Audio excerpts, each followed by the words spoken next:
Bismillahirrahmanirrahim. Assalamualaikum warahmatullahi wabarakatuh. Selamat sejahtera dan selamat petang. Pagi tadi, sebelum kita berhenti berehat tengah hari, kita dah bedah satu tesis. Tesis ni yang bertajuk uh,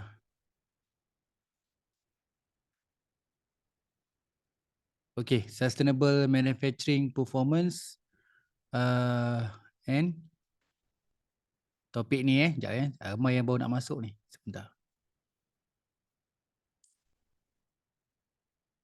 Kita dah selesai tajuk Sustainable Manufacturing Performance Evaluation Tool for Automotive Company. So untuk sesi petang ni, kita akan melihat beberapa lagi, tapi tak sedetail tadi. Tidak sedetail tadi kerana untuk perbincangan sesi petang ni masih banyak lagi bahagian-bahagian lain yang kita harus bincangkan. Tidak hanya limit kepada alignment antara latar belakang penyataan masalah, objektif dan research question saja, tetapi melibatkan elemen-elemen atau section-section lain dalam penulisan chapter 1 ni, bab pengenalan. Jadi seterusnya kita melihat pada tesis yang seterusnya. Dalam slide ni saya ada kongsikan juga untuk daripada Nur Haryati Ismail. So dia buat analysis of staff perception of their preparedness for the implementation of active learning in the Malaysian engineering education exploratory approach. Jadi saya tak terlalu detail macam tadi, cuma apa yang saya nak kongsikan kat sini, dia ada 6 objektif. So dia mulakan, kalau ikut format universiti dia ada research aim. Sebelum dia zoom kepada research objektif yang bersifat khusus, so dia ada research aim. Dekat Malaysia ni kebanyakan dia ada objektif umum dan objektif khusus. Kalau kata you kena buat aim, ni contoh. Bagaimana nak menulis research aim. So aim this research to investigate. So dia boleh jadi macam kita punya main objective lah. Kita nak investigate higher education, staff preparedness with regard to introduce active learning approach with Malaysia engineering education. So dia beritahu kat sini, as the academic staff, the key component AL implementation, a framework managing change for active learning adoption will be designed to guide provide information for the implementation. So apa yang saya nak tunjuk dekat sini, dia melibatkan ada 6 objektif. So kata kerja dekat sini ada analyze, ada investigate, ada analyze. Kalau kat sini kita ada 4 analyze, 2 investigate. So dekat sini untuk remind yang mendengar ni, kadang-kadang saya jumpa juga pandangan beberapa researcher mengatakan untuk objektif tak boleh sama. Kalau kata nombor 1 dah pakai analyze, nombor 2 investigate, nombor 3 tak boleh pakai analyze balik. Kurang tepat statement tu. Boleh kata tak tepat juga kalau kita anggap kena bezakan. Salah. Dia tengok kesesuaian. Namun begitu, kadang-kadang perkataan analyze ni kadang-kadang boleh tukar dengan perkataan lain yang lebih bersesuaian. Tapi dalam kajian ini, dia menggunakan 2 saja, iaitu analyze dan investigate. Kita tengok yang pertama. So dia ada coding color kat sini. Saya bulatkan, petakkan. Saya petakkan ikut color. Ada color warna purple, ada warna kuning kat sini kan. Orange. So ada warna coklat, ada warna biru, ada warna pink dan ada warna coklat. So dekat sini saya nak bezakan. So persoalan kita daripada minggu lepas dan pagi tadi saya menyentuh. So bila kita tulis penyataan masalah contohnya. Mana satu statement membawa kepada penyataan masalah untuk objektif nombor 1. So, jadi nombor 1 ni adalah analyze staff perception with regard to the AL. AL tu active learning. Pelaksanaan active learning. So, nak tengok staff punya perception, dia nak pakai sini analyze. Sebenarnya nak tentukan nak guna analyze ke, nak guna explain ke, nak guna explore ke, nak guna identify. Dia sebenarnya bergantung kepada method sebenarnya. Kalau dengan adanya method tu, kita tengok apa yang instrumen yang kita nak guna, so kita dapat tentukan lah. Tapi sebenarnya secara umum, nak menggunakan perkataan analyze, tak ada masalah. Kalau tengok perenggan ni, kita tengok seimbas lalu. Dia ada perenggan pertama, kedua, ketiga, 4, Okay, dia ada 4 perenggan. Okay, untuk tesis ini, dia ada 4 perenggan untuk problem statement. Kalau contoh yang pagi tadi ada 3 perenggan, tapi dalam satu muka surat. Dia ada 3 perenggan dalam satu muka surat dan tak ada citation. Tapi yang contoh yang kedua ni ada citation. Dia ada perenggan pertama, perenggan yang kedua, perenggan yang ketiga, panjang sikit perenggan yang ketiga ni, dan perenggan keempat. So special kat sini, dia ada opening and closing. So perenggan pertama ni opening dan perenggan yang keempat ni closing. Maksud dia nak cerita problem statement ni, dia ada opening and closing, kemudian menjurus kepada 6 objektif dia tu ada pada perenggan kedua dan perenggan yang ketiga. Okey, ni yang umum lah. Ini tidak ada spesifik mana-mana objektif. Perenggan pertama dia nak beritahu the use of active learning has been accepted for more 13 years since the introduction of problem-based learning. Sudah beritahulah medical curriculum. So dekat Canada, so beritahulah beberapa scholar.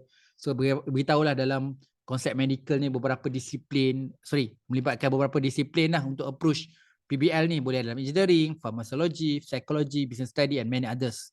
Using problem as drive factor in learning process, student work alongside group member, educators to find solutions.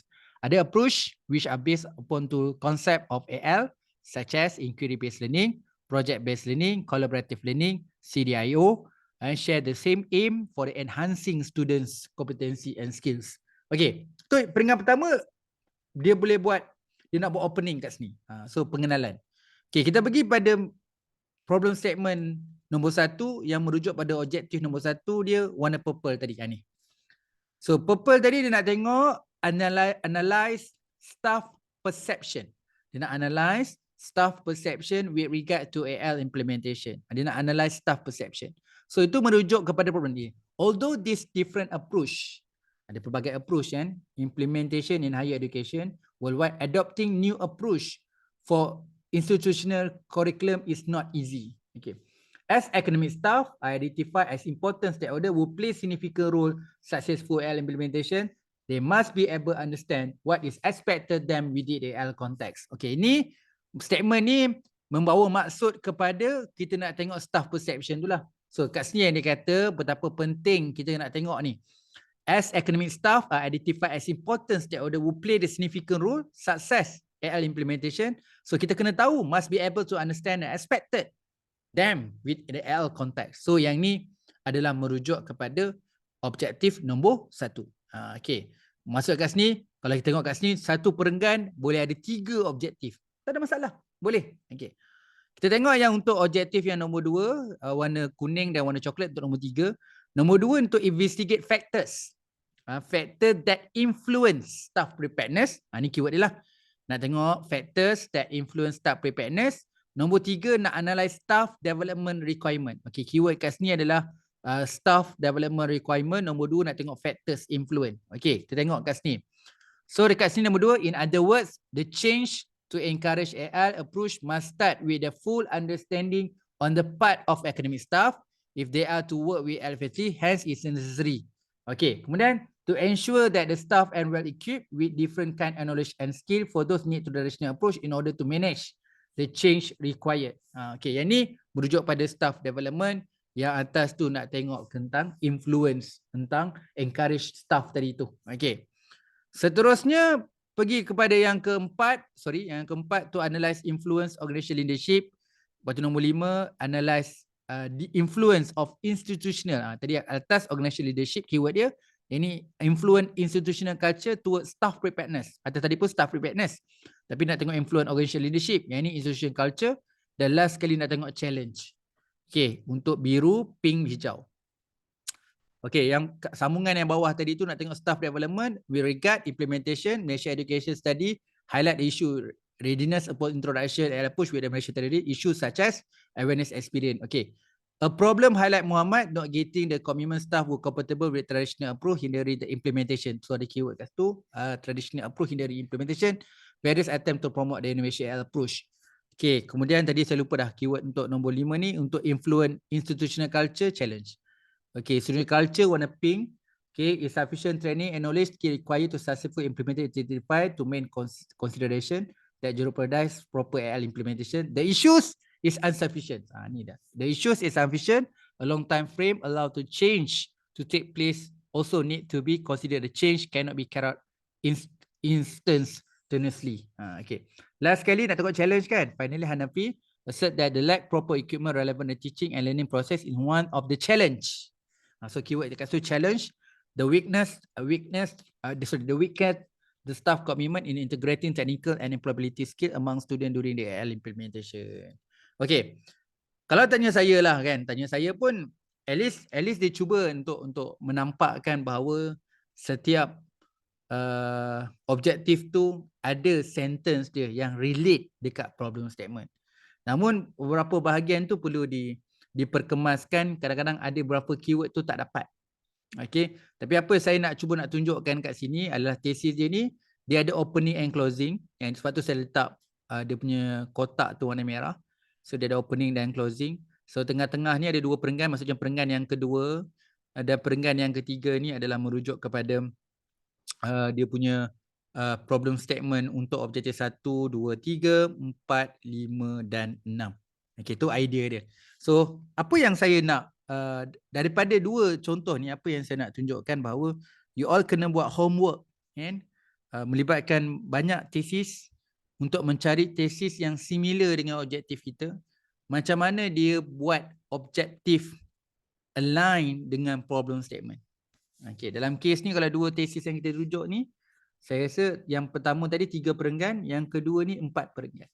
So ada yang tanya, cukup ke 4 perenggan? Kalau macam saya, kalau saya guide student saya tak buat macam tu, saya buat macam ni. Okay, kalau you ada 4 objektif, ada 6 perenggan. Saya ambil effort yang sama lah, cuma konsep saya mungkin perenggan saya pendek. So perenggan pertama dengan perenggan yang terakhir adalah opening and closing. Okay. So kalau kata you ada 4 objektif, you kena ada 4 perenggan untuk problem statement. Bagi saya, biar nampak perenggan tu very clear. Ni perenggan nombor 2 ni untuk objektif 1, perenggan nombor 3 untuk objektif nombor 2, perenggan yang keempat objektif yang ketiga, perenggan yang kelima untuk objektif yang keempat. Okay, tak kisah walaupun pendek. Okay, ini approach yang you all boleh buat bila nak pastikan alignment antara problem statement dan juga objektif. Sama juga yang lain-lain. Okey, ini contoh paper tesis daripada Muhammad Tahir bin Zainuddin. The structure equation model of consumer intention to consume function food, application yogurt and margarine in the UK. Okey, sama juga. So dia ada 3 objektif. Yang pertama to examine consumer attitude toward functional food, warna biru. Untuk objektif nombor 1 warna biru. Nombor 2, the model determinant of consumer consumption function food, warna pink. Yang ketiga, offer insight the practitioner for devising marketing strategy. Okay, untuk 3 ni, saya dah highlight dah. Untuk objektif nombor 1 nak tengok attitude, nombor 2 nak tengok determinant consumer, nombor 3 nak tengok practitionernya perspektif device marketing strategy. So yang ni, okay, contoh perenggan awal tu, so dia relate. There is limited knowledge regarding, so yang ni semua 2 perenggan ini merujuk pada objektif nombor 1. Okey, yang ni mesti nombor 1 lagi. So untuk objektif nombor 1 dia ada 1 perenggan, 2 perenggan, 3 perenggan, 4 perenggan. Untuk objektif nombor 2 dia ada 1 perenggan, 2 perenggan. Okey, kemudian objektif 3 ada 1 perenggan. Okey, last sekali closing. Okey, jadi kat sini semua sekali ada berapa perenggan untuk problem statement dia. So pertama di intro. So umum je lah kan nombor 1 tu. Okey, nombor 2 lah. 1, 2, 3, 4, 5, 6, 7, 8. So dia ada 8 paragraf untuk represent dia punya problem statement. Okay, kita tengok dia punya closing. Kadang-kadang closing sangat penting kan.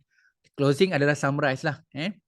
A key justification of this research is question the conclusions of Niva and McCullough and the Christelis argue that the difficulty to capture consumer view in health issue it will influence them decide to the consume functional foods. This is because, ini justifikasi lah, the reason of motive behind consumption function might differ according different type of functional products. Okay, therefore, ini penting lah. Ni yang kita nak conclude untuk kita lah, untuk problem statement kita. Therefore, one of the gap, salah satu kelompongan yang dijumpai, previous research in consumer behavior has not addressed. Ni ayat yang kita kena ambil ni. Has not addressed the issue of consumer behavior intention to purchase, particularly khususnya the comparison different type of functional food, while there are some study of consumer uptake of functional food several lack on appropriate theoretical framework. Yang tu dia punya Bagi saya tu sangat penting lah. Point besar dekat sini untuk problem statement bermula pada therefore tu sampai lah appropriate theoretical framework. Dia punya penutup problem statement tu, dia argue ataupun dia conclude dengan very strong punya argument lah ataupun statement. Okay. So dia nampak kat sini research gap lah. So dia timbulkan research gap tu, dia last paragraph, 2 ayat, 2 sentence, the last 2 sentence represent on the research gap. Okay. Okay, kita pergi definisi operasi. Okay, last week kita dah go through. Boleh setakat ni kalau ada soalan saya respon soalan. Setakat ni tak ada soalan. Okay. Okay, untuk definisi operasi yang pertama adalah pemilihan perkataan. Sebab tu kita boleh ambil perkataan tu, ambil dekat tajuk, dekat objektif, research question, research hypothesis, teori, pemoleh ubah ataupun konstruk-konstruk utama dalam kajian tim. Okay. Begitu juga dengan serta-serta benda yang baru dalam metodologi dan juga analisis. So tidak ada spesifik kuantiti dan berapa banyak, berapa panjang, berapa ayat, berapa perenggan nak ditulis untuk satu definisi. Dia adalah fleksibel lah. So in term of quantity, dia tak ada minimum dan tak ada maksimum lah.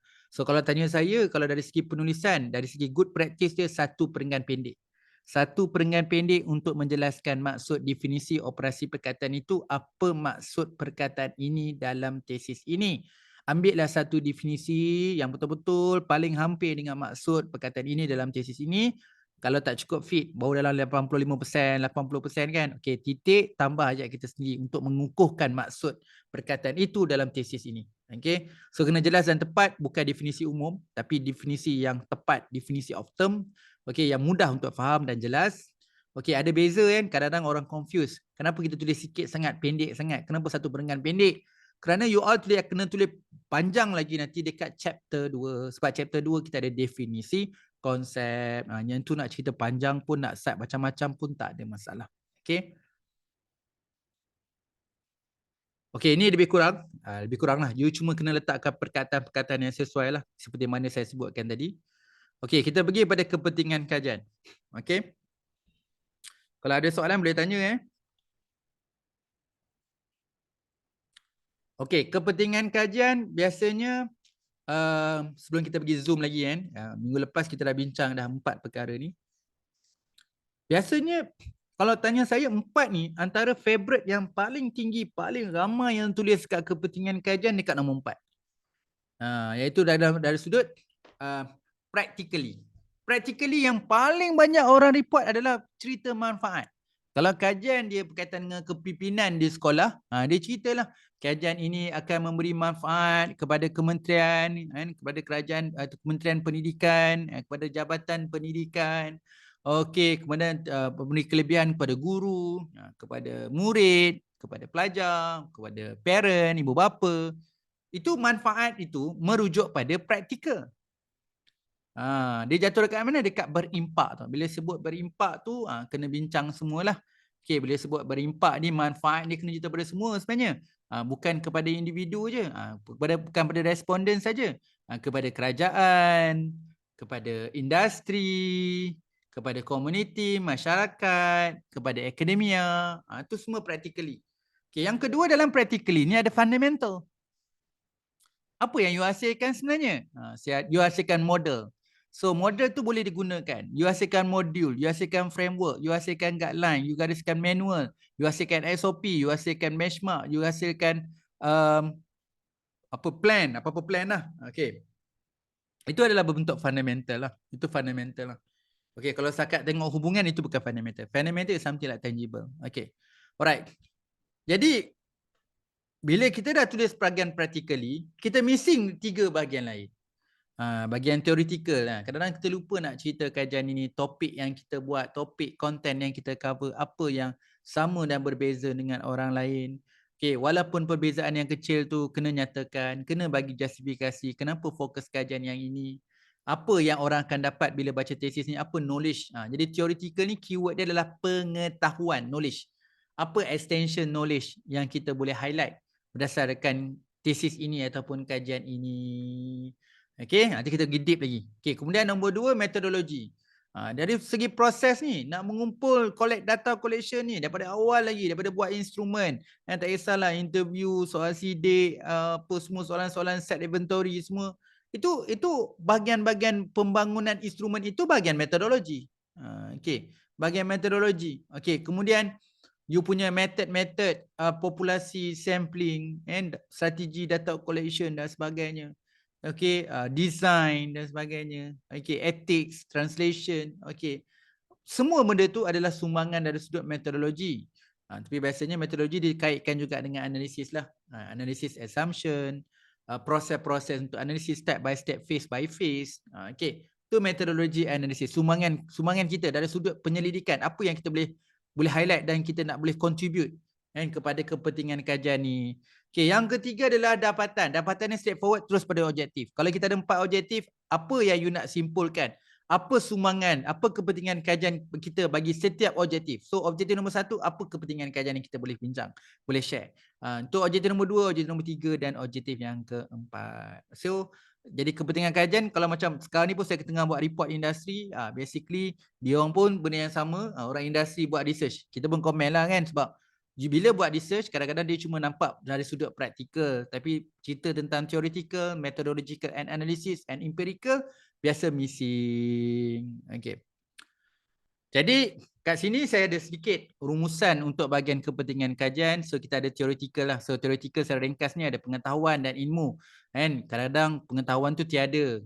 Kadang-kadang bila you gabung tu, gabungan antara A dan B tu memberi satu pengetahuan baru.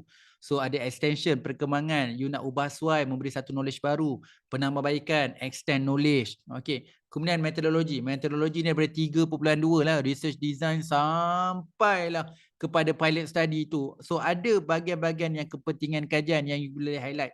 So apa daripada tesis ni, daripada kajian ni, apa yang you sebenarnya menyumbang kan kepentingan kajian dari sudut metodologi dan analisis. Apa so special kajian ini yang mana dari segi design kita berbeza dengan orang lain.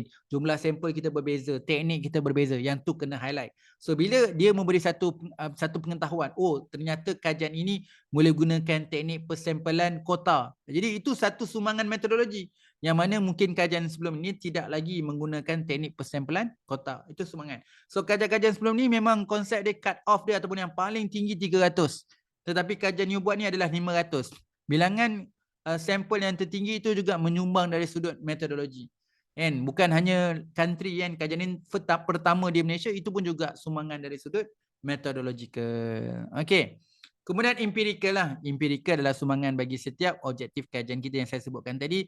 Practical, jangan lupa kepada akademia, pada industri, pada kerajaan, komuniti dan masyarakat. Okay, sekarang ni kita tambah satu, bukan hanya pada praktikal lah, tetapi sekarang dah mula dah orang tanya kepentingan kajian kita dari sudut persekitaran, environmental. Okay, ini nak tengok balik semula. Macam minggu lepas saya dah tunjuk, hari ni kita boleh deep lah kan. Okay, kalau tengok kepada template ni, saya pecah pada 2. Okay, kita kena raikan lah. Kalau tidak, apa effort yang kita buat dalam research ni tak diraikan. Kenalah raikan. Okay, raikan yang pertama adalah replicate. Replicate ni sebenarnya bila kita buat kajian yang berulang. Negara lain dah buat khususnya. Kita buat lagi dekat Malaysia. Atau beberapa kajian-kajian lepas dah buat benda yang sama, kita pun yang buat benda yang sama. Mungkin little bit je perbezaan itu. Okey, yang pertama kita boleh bincang teori atau konsep. Okey, so dekat sini kita tahu yang belah kiri tu ada TMEP. T for theoretical, M for methodological and analysis, E stand for the empirical, P is practically. Okey, kita pergi satu-satu. Okey, lepas kita letak tajuk, okey, kita pun pergilah pada teori dan konsep. Apa sebenarnya kajian yang kita buat ni dengan merujuk teori dan konsep? Sama ada teori, model, kerangka konseptual, prinsip ke, asas ke, falsafah, yang sebenarnya dia adalah satu kajian replicate. Beberapa negara maju dah buat dah. Cuma kita nak beritahu untuk culture dekat Malaysia belum lagi. So kalau kata setakat Malaysia belum lagi, dia duduk dekat pengulangan lah, replicate. Tak apalah, dalam research tak semesti semua kena extension.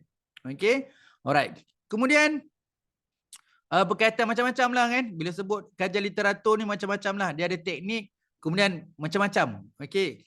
Apa yang membezakan? So kalau ada perbezaan, itu extension sebenarnya. Okay, kalau contohlah katakan you nak pakai buat literature review guna teknik SLR. Which is dalam topik ni, dalam bidang ni secara spesifik, tak ada siapa lagi yang buat SLR.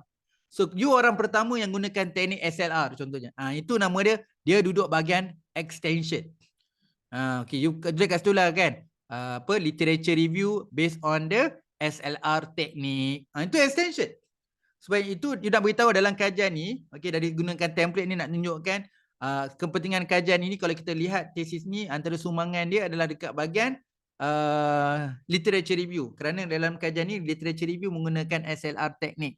Itu duduk dekat bahagian extension. Okey. Kalau katakanlah selama ni orang buat literature review, macam biasalah kita buat discussion literature, discuss year by year kan, satu topik ke satu topik, satu author ke satu author. Kita buat benda yang sama.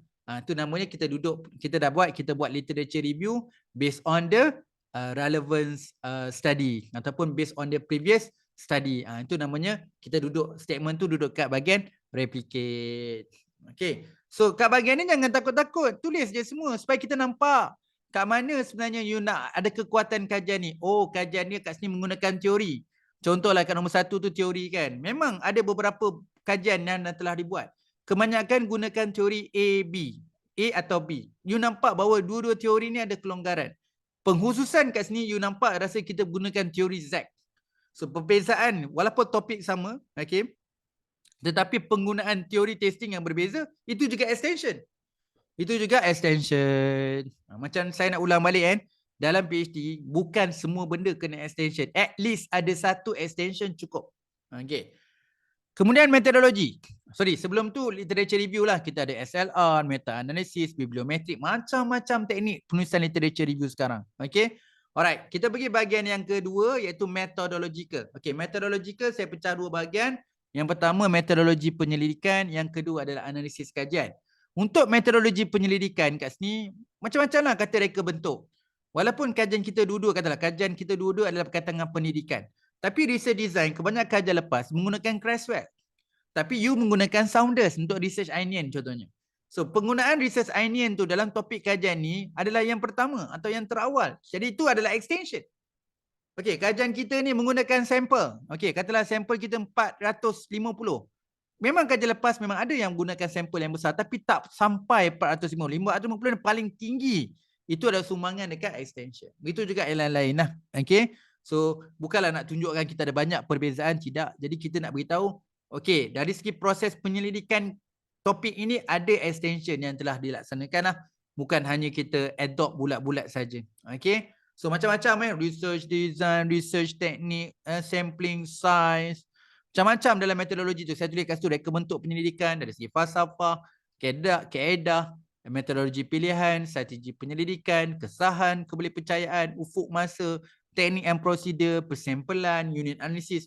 Macam-macam yang kita boleh bincangkan dalam konteks metodologi untuk menampakkan kepentingan kajian kita sama ada replicate ataupun extension. Okey, banyak bahagian method sangat-sangat besar dekat situ. Okey, kemudian analisis lah. Biasanya perkara analisis. Kita panggil andaian dalam penganalisaan data pun kita akan libat jugalah. Okey. So kita akan bincang lah dari segi konsep macam mana data itu analisis. Apa teknik-teknik yang kita guna, perisian, teknik analisis, kita integration ataupun kita ada buat interpretasi tak. So kita akan explain dalam jadual ni lah untuk membincangkan dari segi aspek analisis. Okey, seterusnya adalah empirical. Apa yang nak beritahu? Kalau you ada 4 objektif, kalau you fikir balik ataupun base pada literature review, objektif 1, 2, 3 dah ada dah orang buat. Dah ada dah sebelum-sebelum ni buat. Tapi ada satu objektif yang terakhir tu, ini benda baru. Belum ada lagi orang troker. Jadi yang baru tu duduk extension, 3 lagi objektif tu duduk dekat replicate. Okay, kemudian fundamental. Apa yang nak buat? Ada orang dah buat sistem, ada tak yang dah buat alat, ada tak yang buat modul, ada yang buat model. Okay, kalau kata you dah buat model, beberapa kajian lain pun dah buat model, tak apalah, duduk replicate lah. Maksudnya untuk topik ni dari segi model dah ada beberapa kajian. Kalau katakan berbeza daripada apa yang disenaraikan tu kena nyatakan. Okey. Kemudian impact. Siapa yang dapat beri manfaat? Ceritalah pada kerajaan, industri, akademik dan komuniti sebagai salah satu perkara juga dalam praktikal. So, saya conclude kat sini teoretikal boleh bintang teori and konsep dan juga teoretikal juga merujuk pada literature review. Kemudian untuk metodologi, kita boleh cerita metodologi penyelidikan, okey, dan juga kita analisis kajian. Kemudian empirically kita boleh cerita dapatan kajian, practically dari sudut fundamental dan juga impact ataupun siapa yang dapat manfaat. Okey, yang ni dapat okey, nanti memang saya tak kongsikan Microsoft Word punya template, tapi dalam grup WhatsApp saya dah bagi Saya dah bagi dalam Google Drive tu, download lah. Download lah semua template-template yang digunakan untuk penulisan dalam bab 1. Okey. Okey. Jangan tak ambil pula. Saya dah bagi template tu, boleh gunakan template tu. Okey, kita nak bedah dan bincang untuk menulis kepentingan kajian. Contoh ni lah kan. Kita ambil kajian tadi lah kan. Elita Amrina. Elita Amrina. Okey. Bukan apa, bila kita bedah, baru kita faham.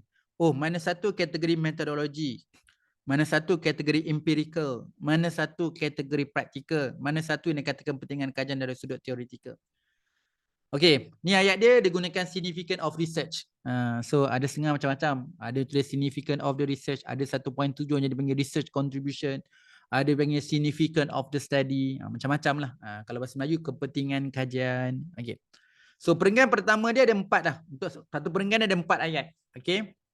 So dimulakan ataupun cerita keseluruhan, perenggan ini menjelaskan kepentingan secara langsung dan juga kepentingan selari kepada dua objektif dan persoalan kajian. Jadi dia straightforward je. Kita this research develop evaluation tool. Itu dia punya main objektif lah. The set of sustainable management performance measure is proposed. Believe it suitable for character automotive company. The measure are then used to develop evaluation tools. Ni general dia. Cerita tentang keseluruhan. Apa yang dia nak fokuskan. Apa output akhir tentang dia punya research ni. Dua je lah, dia nak keluarkan dia punya sustainable performance measures dan dia nak keluarkan untuk evaluation tools. Okay. Masuk perenggan yang kedua, dia nak cerita tentang menjelaskan dua metodologi yang digunakan lah. So tadi tu kalau tanya saya lah kan, bila cerita terus kepada objektif kajian untuk development ini, so dia sedikit sebanyak menyumbang dari sudut development. Development lah. So set of sustainable management, dia pula boleh jadi sebagai objektif. Kalau ada cerita dari segi past tense, kita boleh katakan bahawa ini kajian kita ni adalah, tapi significant of the study belum berlaku lagi kan. Okay. Alright. Yang kedua cerita pasal method. Nampak tu? Dia cerita tentang method. So dia kata integration. Okay, dia gabungkan ISM dengan ANP. Provide better understanding of the interaction among measure help to solve complex evaluation. So kat sini adalah sumbangan metodologi. Mungkin untuk kajian ini, untuk membangunkan measurement dan evaluation tool, menggunakan dua-dua metod ni mungkin tak ramai lagi yang menggunakan. Okay. Jadi dia memberi satu gambaran kepada methodological punya contribution. The evaluation tool enable assist company to know the understand the existing performance level and strength of witness, provide suggestion and direction for the company to take appropriate action, improving the sustainable performance level. So yang ni, yang bahagian bawah tu nak bagi cadangan. Okay, yang atas tu adalah dari sudut praktikal. So untuk bahagian ini adalah praktikal. Dia nak beritahu apa yang dapat manfaat kepada company. Okay, kepada akademia pula. Okay, apa benda direction untuk next study. Okay, next action. Okay, yang ni, perenggan atas ISM dengan NP tu lebih kepada cerita dari sudut methodological. Yang perenggan bawah tu adalah lebih kepada untuk ceritakan dari sudut practical. Okay, the SASMAT evaluation enable automatic quantify assessment. Visual represent performance companies, the tool aid automotive manager to make decision easier, faster. Ini pun samalah. Sumbangan pada SASMAT pada automotive. Okay, can be used self-assessment and benchmarking. It's hope that SASMAT will be benefit to automotive company. Finally, this research expect to benefit for both researcher and practitioner. So ada cerita pasal sumbangan dari sudut praktikal. Ada cerita juga dari sudut methodological. Okay, so yang perenggan yang pertama ni boleh dikatakan dia nak ceritakan dia punya theoretical lah. Kita boleh andaikan yang first perenggan ni nak menggambarkan theoretical kat sini, melibatkan sustainable manufacturing performance and measures lah, plus dia nak come out dengan tool. Okay. Alright.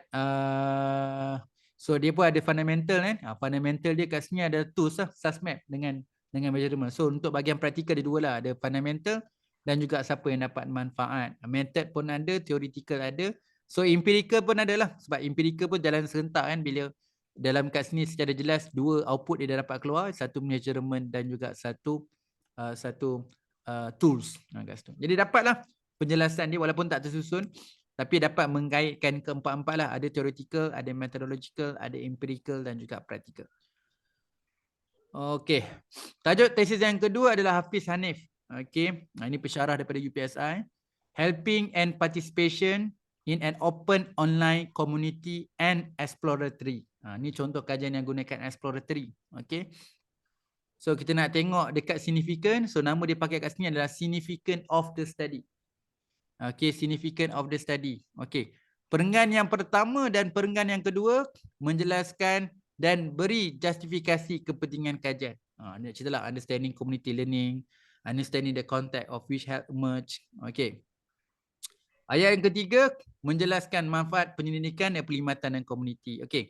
Jadi untuk ayat pertama dan ayat kedua tu kalau tanya saya kat situ adalah dari sudut theoretical punya aspek theoretical. Ayat 1 dan 2 lah. Ayat yang ketiga ni so dia dah start cerita tentang praktikal. Siapa dapat manfaat kan? So untuk ayat yang ketiga dah pergi pada praktikal. Ayat 1 dan 2 adalah theoretical. Yang ketiga itu adalah praktikal. Okey, jadi kat situ lah kan, kita kat sini ada tak ada cerita tentang method. Lens, participation in online, understanding context, as well as identify element. Okey, tak nampak sangat sumbangan dari sudut method. Cuma nampak kat sini dari sudut theoretical and practical. So, dua je, theoretical and practical.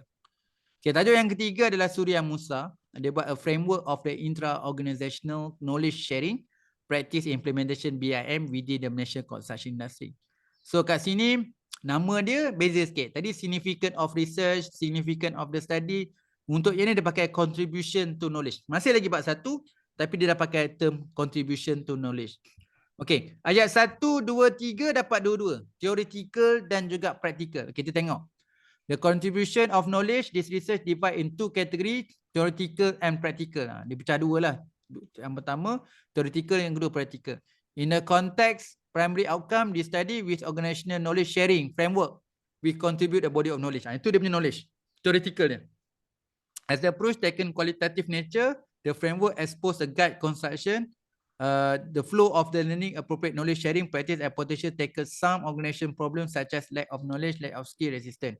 Okay, a framework will guide the organization towards more practical to target for the systematic BIM implementation. Okay, sebenarnya dapat juga method sikit. Walaupun cerita lebih pada theoretical.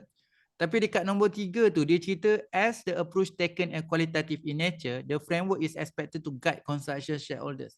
Tapi cuma tak nampak strong dekat, tak disebut cuma kualitatif lah. Okay, tak strong lah. So ayat 1, 2 dan 3 lebih pada theoretical. Tapi ayat yang keempat dah cerita tentang dari sudut contribution, dari sudut practical. Okey, cuma dekat sini dia pecah 1.7 dia buat 1.71. Contribution of the body. Ni lebih pada theoretical lah. So dia cerita lah kan aspek theoretical. Okey, ayat yang bestnya last kali itulah ayat gap. This study in addition to partially filling the research gap, provide practical approach to how construction organization could understand the knowledge sharing initiative in their organization. Okay. Okay, ni ada sikit ayat lah untuk bahagian ni. So daripada dia ada semua sekali 7 ayat kat situ, saya pecah 1 dan 2 tu nak jelaskan kepentingan amalan perkongsian ilmu. Ayat ketiga menjelaskan kepentingan key factor dalam mencapai kejayaan dan sebagai panduan pelaksanaan. Ayat 4 dan 6 menjelaskan kepentingan dan manfaat dapat membantu construction industri dan negara. Ayat ke-7 turut menegaskan kepentingan kajian yang mengisi kelompokan terutama construction industri dalam memahami inisiatif knowledge sharing. Okey, sebentar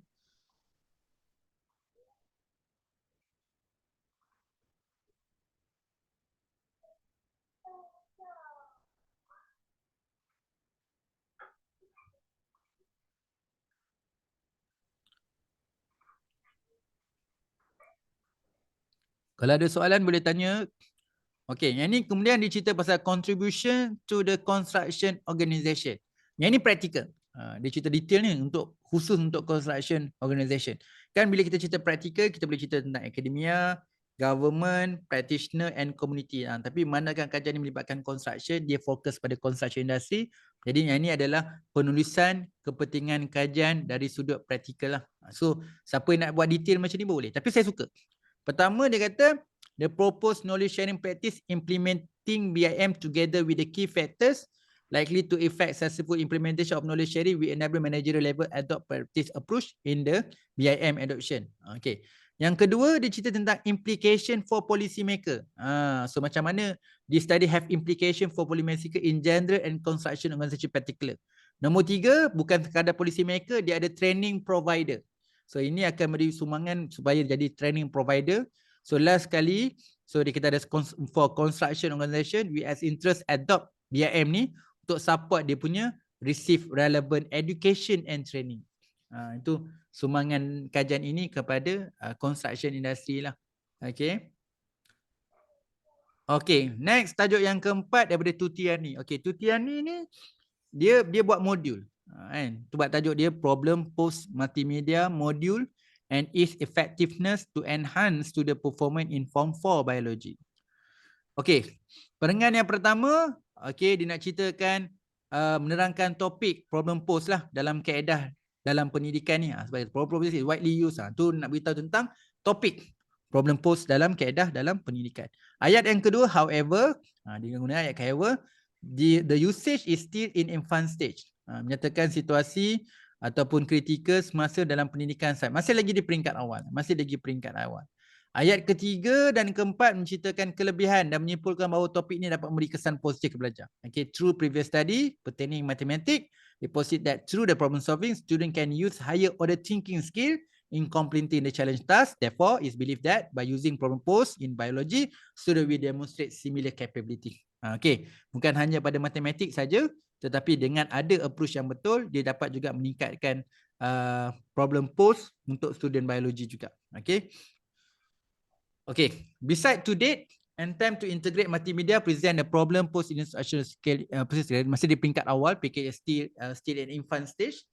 Okay, ini yang katakan ayat dia. Okay, dia dah start. Ini yang jatuh dekat dia punya perenggan pertama, ni perenggan kedua lah. Okay, dia buat ayat macam ni. You boleh ambil. So kan kita ada pecah tadi TMEP. Okay, kalau you all nak tahu, just to inform je lah kan. Okay, Notitiani ni cohort. Dia peserta cohort berapa cohort 7 atau cohort 8 lah. Dia peserta cohort 7 ke 8 ataupun awal lagi 3, 4 itulah. Sama ada cohort 4, 5, 6, 7, 8 cohort itu. Cohort awal tu. Okey, yang menarik dia buat macam ni. Okey. Theoretically, dia cerita dulu nak cerita kepentingan kajian dari sudut theoretical, dia buat ayat macam ni. Theoretically, this study to aim extend the literature by integrate a unique problem post instruction with the cognitive theory of multimedia learning theory to teach biology subject. Ini dari sudut theoretically. Okey, yang kedua, lepas TM methodologically. Dia buat methodologically, this study took a different avenue by integrate DDR type 1 and type 2. We explain both a systematic process to develop the proposed M and simultaneously focus the experimental design to test effectiveness of the module to the real respondent. Okay, this study perhaps we enrich literature review or integrate DDR type A and type 2. So ni adalah perenggan yang ni cerita pada kepentingan kajian dari sudut methodologically. Okay. Okay, practically, they start with theoretically, methodological and practically. Practically, this study potential will provide an alternative tool to promote lot and hot in the biology classroom. This study will also to provide an alternative module for biology teacher. Okay, can overcome to that constraint issue to prepare the teaching material. This study will also provide framework. So ini dia punya practically lah. Okay, as part literature show that problem both they produce promise proof result among student. This study would provide the empirical explanation for effect. Last kali tu empirical, nampak tu? This study would provide an empirical explanation for effect problem posed on student academic performance biology. So bagus tuti ni ada empat-empat dia. Ada ayat theoretically, ada methodologically, ada practically, last kali dia selip bawah tu ada empirically. Kan? Ini contoh. Ini contoh orang kata peserta cohort bila dia menulis dia punya kepentingan kajian. Okey. Ada banyak lagi okay, jadi minta semua yang ada kat sini tengok-tengoklah kepentingan kajian ni. Jadi ikutkan memanglah bedah ni nak seronok, tapi apa yang lebih penting dekat sini kepentingan kajian. Okey, saya nak buka sebab nak tengok level understanding. Setakat ni okey tak? Faham tak? Kenapa kepentingan kajian kita tak boleh hanya cerita yang kepada siapa yang dapat manfaat saja. Malah dalam sudut practically itu kita ada dua. dari sudut fundamental dan juga dari segi manfaat. Kemudian jangan lupa kajian kita ni ada pengetahuan yang kita dapat kembangkan dari sudut theoretically. So dari sudut method dan juga dapatan daripada objektif sendiri iaitu empirically. So beberapa contoh-contoh yang kita lihat ni clear tak? Mungkin saya nak minta respon sikit. So far okay ke? Okay. Sebab bila minggu yang kedua ni, bila kita ibarat online punya cara lah untuk hands on ni, saya kena banyak bagi example dan juga template. Saya harap selepas ni kalau nak menulis cara yang betul ataupun nak dapatkan penulisan yang baik, kita boleh mulakan dengan penulisan daripada template dulu. Bila template dah jelas, baru kita pindah dalam Microsoft Word untuk tulis kita punya penulisan perenggan demi perenggan, page demi page. Okay. Setakat ni okey ke? Saya tengok dekat bahagian chat so far tak ada soalan lagi. Okay. Kebiasaannya lah kan. Kebiasaan ni kalau tak ada soalan tu saya andaikan you all boleh follow lah. Boleh faham lah kan kat sini. Okay. Saya conclude. You all tak tanya saya conclude sini. So mungkin dah ramai yang dah tulis kat sini. Mungkin dah ramai yang dah tulis ni kepentingan kajian. Tapi saya yakin kebanyakan antara kita ni kebanyakan dia menulis hanya melibatkan theoretical and practical. Dan jangan lupa nak tulis bahagian methodological dan juga bahagian empirical. Okay. Okay, next daripada Nur Atul Ain, learning to lead and strategic decision making in share leadership organisation, the challenge and prospect for the startup SMEs Malaysia. Okay, kita tengok macam mana tulis kepentingan kajian ni. Dia cerita yang pertama, theoretically. Nampak? Dia cerita terus. 1.51 dia terus start, theoretical. Okay. Ada sebab kenapa saya memilih tesis beberapa ni. Saya nak tunjukkan ada kepelbagaian kaedah menulis bahagian kepentingan kajian. Ada macam-macam. Ada yang cerita perenggan demi perenggan, ada opening, ada yang closing, ada yang gunakan macam saya sendiri mengajar theoretically and kemudian methodologically, empirically, practically. Ada yang buat macam ni, significant of the study, terus letak 1.5.1 theoretical. So dia ceritalah theoretical. From theoretical aspect. Kita kadang ambil ayat juga. Ada yang WhatsApp saya kata saya ni supervisor minta tulis tesis dalam bahasa Inggeris saya pula. Bila nak tulis, bila katalah you nak cabar diri sendiri ataupun keinginan supervisor kena tulis dalam English, ubat dia adalah kena menulis satu hari satu perenggan setiap hari, tak boleh miss pun.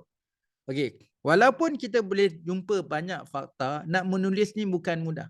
So kena cari buku-buku academic writing ataupun academic flashbank untuk mencari macam pilih conjunction word, macam mana nak buat introduction dalam penulisan perenggan, macam mana nak buat synthesis, macam mana nak buat summarize, macam mana nak buat kontras. So benda tu boleh belajar, tak ada masalah. Academic writing ada banyak buku, cuma carilah academic writing yang bersesuaian dengan cara penulisan tesis PhD dan juga master lah. Kadang-kadang ada buku tak sesuai tapi jurnal okey. Jadi kalau jumpa artikel jurnal, jumpa je ayat macam ni, saya jumpa satu tesis kan. From a theoretical aspect, pinjam terus ayat ni. Saya ambil terus ayat ni. Menarik juga start ayat from the theoretical aspect. Kan? Adalah ayat kita nak mulakan. Topik dia lah share leadership is proposed to have bla bla bla. Kemudian ayat yang bawah tu, the majority of the study are done with these two field, healthcare and education industry. Within the business industry, the study are scarce, especially on SME. Ini nak beritahu dekat sini, menarik juga. So dia kata kebanyakan kajian dalam topik ni, kebanyakan orang cover dekat healthcare dan juga education industry, tapi tak banyak lagi dekat SME. Business dekat SME ni tak banyak lagi. So itu dari sudut tu lah, dari sudut part of the theoretical part dia cerita dekat sini. Lepas tu cerita pasal empirical evidence kat Malaysia lah. Ini dia punya jangkaan dapatan ni lah. So 1.51 theoretical, 1.52 empirical. Empirical masuk dapatan empirical boleh jadi kuanti ya, bukan untuk kuanti saja.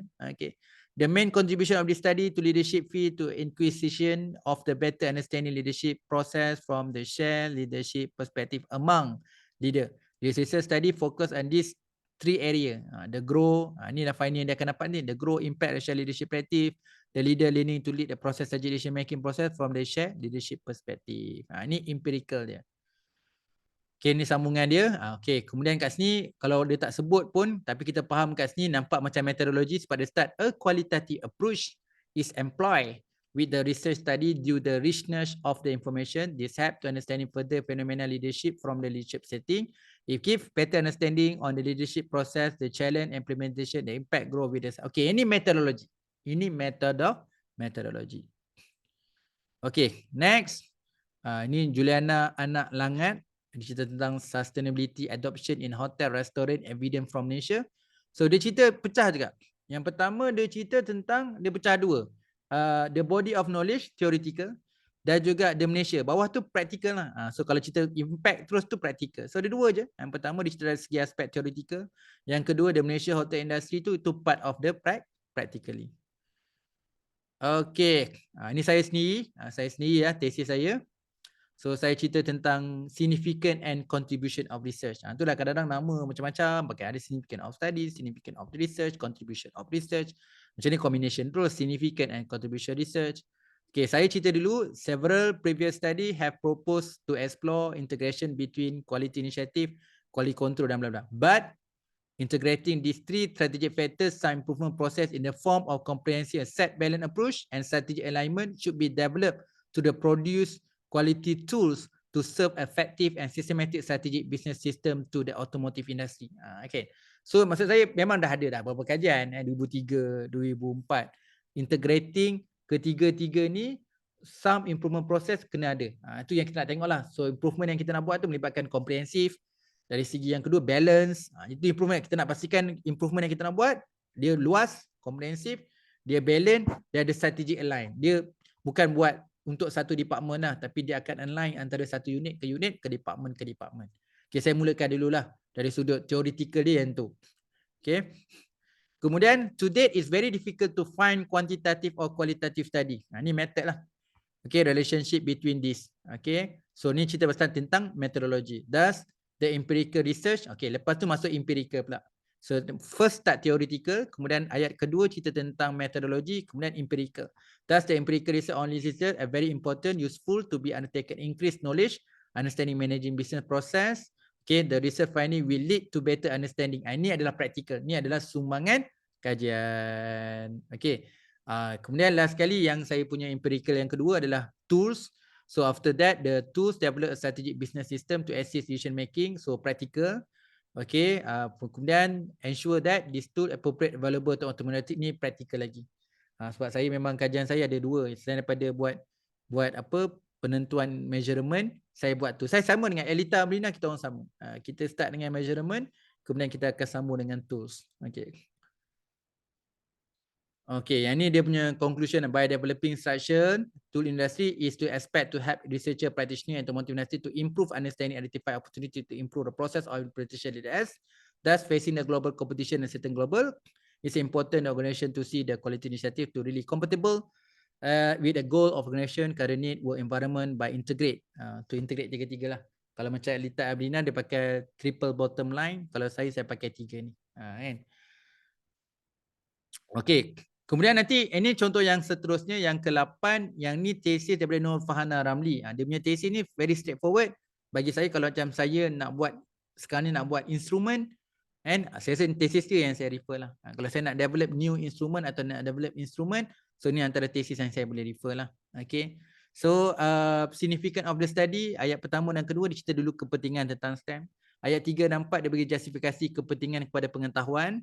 Maksudnya teoretikal dan juga menyatakan kelompongan kajian. Itu bila cerita kelompongan kajian itu merujuk pada teoretikal lah.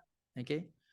Okey, kemudian ayat kelima tu secara keseluruhan kajian menjelaskan tentang objektif utama kajian itu buat instrumen. Proses ini mulakan dengan teori, model, andaian, pengesahan dan kepercayaan dalam menghasilkan instrumen. So ini metodologi. So perenggan ni nak cerita tentang, kalau macam tadi yang perenggan pertama cerita tentang theoretically, so perenggan ni bila cerita pasal method, okey, dia melibatkan aspek aspek dia ada atas mula-mula tu theoretical, tapi yang bawah tu dah rush model apa semua tu melibatkan semua detail proses, itu adalah methodological punya significant of the study. Okey, kemudian ialah the study significant contribute to existing knowledge, ni practical. Okey, so dia ada practical, preparing combination theory, dia ada methodological dan juga ada theoretical juga. Subsequent the result obtained from the study, ni empirical dia. Ada semualah. Ada theoretical dia, ada methodological dia, ada practical dia dan juga ada empirical dia. Kadang-kadang tak tersusun lah. kalau boleh susun lah. Kalau boleh biar cerita theoretical dulu, kemudian methodological dulu, kemudian empirical, last sekali adalah practical. Okay. Tapi dia ni dia tutup balik dengan practical. Last sekali dia kata undoubtedly this information will go to benefit to stakeholders, especially those involved curriculum planning to develop a more effective preparatory program for pre-service STEM teachers. Okay. Kalau dia tu department, dia cerita lagi lah untuk teachers education ni, ini lebih pada practical juga. Okay, alright. Okay, ni sambung. Sambung lagi nak cerita. Sama juga. Ini lebih pada untuk next. Ini pun jatuh dekat practical. Okay, nanti you all tengok lah. Nanti you all tengok lagi. Yang ni daripada Azizi Jaafar. Dia cerita tentang kepentingan kajian dia. Okay. Dan ada lain-lain. Okay. Banyak ni contoh-contoh kepentingan kajian ni. Okay. Saya sendiri pun ni untuk PhD saya yang kedua pun saya tu ada kepentingan kajian. Nanti you boleh ni dalam bahasa Melayu lah. Okay. Okey. Kemudian kita nak cerita tentang skop dan limitasi. Faham dengan contoh-contoh tadi mungkin menguatkan kita punya understanding tentang kepentingan kajian. Boleh cerita dalam 4 perkara, theoretical, methodological, empirical and practical.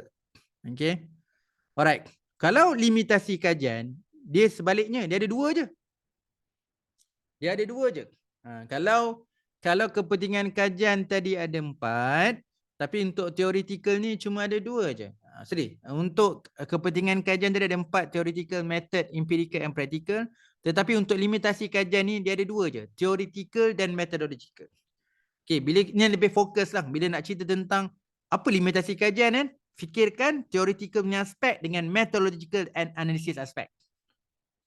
Okey, ni ceritalah kan. Mula-mula nak faham tentang limitasi kajian, sesuatu yang kita tak boleh buat, mungkin disebabkan kekangan masa, kan, kekangan bajet dan dari segi kepakaran. Jadi kita kena memilih beberapa perkara yang lebih lebih sesuai bagi menjawab kepada semua objektif kajian. Jadi beberapa yang tak terpilih atau kos lepas itu menjadikan satu limitasi lah. Namun begitu, setiap limitasi itu perlu diberi justifikasi. Okey. Yang pertama dari segi aspek teoretikal lah. Teori macam kita bincang tadi banyak kan. Teori, prinsip, konsep, pemulia ubah, konstruk, tema, factors. Itu semua bawah teoretikal. Okey, reka bentuk. Kalau cerita dalam method, saya pecah sikit lah. Method biasanya dalam reka bentuk. Dari sudut falsafah, dari sudut approach, dari segi choice, pemilihan, dari research strategi. Okey, ni bukan strategi silap tu. Strategi penyelidikan. Okey, saya betulkan. Okey, dia bukan strategi, dia strategi je. Dia strategi cerita lain lah ni. Strategi penyelidikan, okey.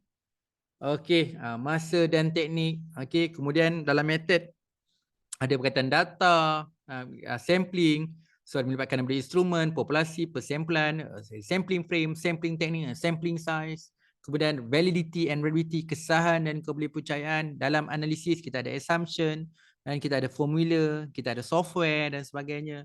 So itu yang boleh diceritakan dalam limitasi kajian. Okey, yang ni saya dah pergi kat 2 kolom kat sini. Okey, kolom pertama tentang topik dan perkara. Memandangkan limitasi ni adalah aspek theoretical and methodological. So kita pecah 2 saja. So yang pertama limitasi, kita kena nyatakan apa limitasi. Dalam penyelidikan, solusi terbaik adalah penting, yang mana tindakan dalam membuat keputusan akan berhadapan beberapa pilihan dan situasi. Oleh itu, satu atau beberapa konsep teknik atau kaedah dipilih kerana bersesuaian dan praktikal bagi menjawab setiap objektif, seterusnya menjawab problem statement. Tu maksudnya pengkhususan pilihan ni kita memilih yang terbaik sebab dia lebih untuk menjawab objektif. Bukanlah kita tidak memilih ataupun tidak buat itu tu tak penting, tapi ada yang lebih baik dan lebih penting lagi. Okey, kemudian kita tak boleh lepaskan hanya menyatakan limitasi. Setiap limitasi tu perlu ada justifikasi. Okey, penerangan, justifikasi harus ringkas dan jelas. Setiap satu atau beberapa teori, tak kisahlah teori, konsep, reka bentuk, kaedah, strategi, teknik yang dipilih, perlulah diberi penjelasan dengan memberi justifikasi kenapa pilihan atau keputusan itu diambil atau dipilih. Okey, justifikasi atau limitasi ini perlulah relevan, praktikal, meyakinkan dengan adanya sokongan sumber citation. Jadi kadang-kadang bila kita buat penyelaan. Contohnya katakan kenapa kita pilih negeri Kedah sebagai sampel kajian. So kadang-kadang justifikasi pemilihan Kedah. Delimitasi tu justifikasi lah. Setiap justifikasi tu perlu ada support yang baik. Okey, kita bermulalah. Okey, kita ceritakan skop dulu sebab penulisan kalau dekat UPSI kita nama dia skop dan limitasi. So kita ceritalah skop. Skop ni boleh tulis, kita kena cerita secara aim atau secara generalnya kajian ni apa objektifnya. Okey, apa tujuan penyelidikan, cerita sikit latar belakang tentang selit sikit method, macam itulah. Skop ni memang cerita dari sudut teori dan metod secara umum. Okey, secara spesifik kita akan nyatakan limitasi lah. So limitasi yang pertama daripada aspek teoretikal. So kita bolehlah tengok kepada aspek pemilihan teori kita tadi ataupun konsep-konsep yang menyokong teori. Okey, mana-mana kita punya conceptual, okey, prinsip ataupun theoretical framework kita, prinsip, asas, falsafah, itu adalah part-part teori dan konsep. Okey, begitu juga limitasi dari sudut literature review, dari segi teknik penulisan literature review, okey, ataupun cara penulisan genre secara perbincangan. Okey, begitu juga metod, kita ada reka bentuk penyelidikan. Okey, apa dia? Kita menggunakan kaedah kuantitatif. Jadi yang limitasi tak gunakan kualitatif. Kita kena bagi justifikasi. Falsafah, kaedah, metodologi, pilihan, research strategi, instrumen, bahan, alat, kesan dan kepercayaan, ufuk masa, teknik dan prosedur, populasi, persimpulan, unit analisis.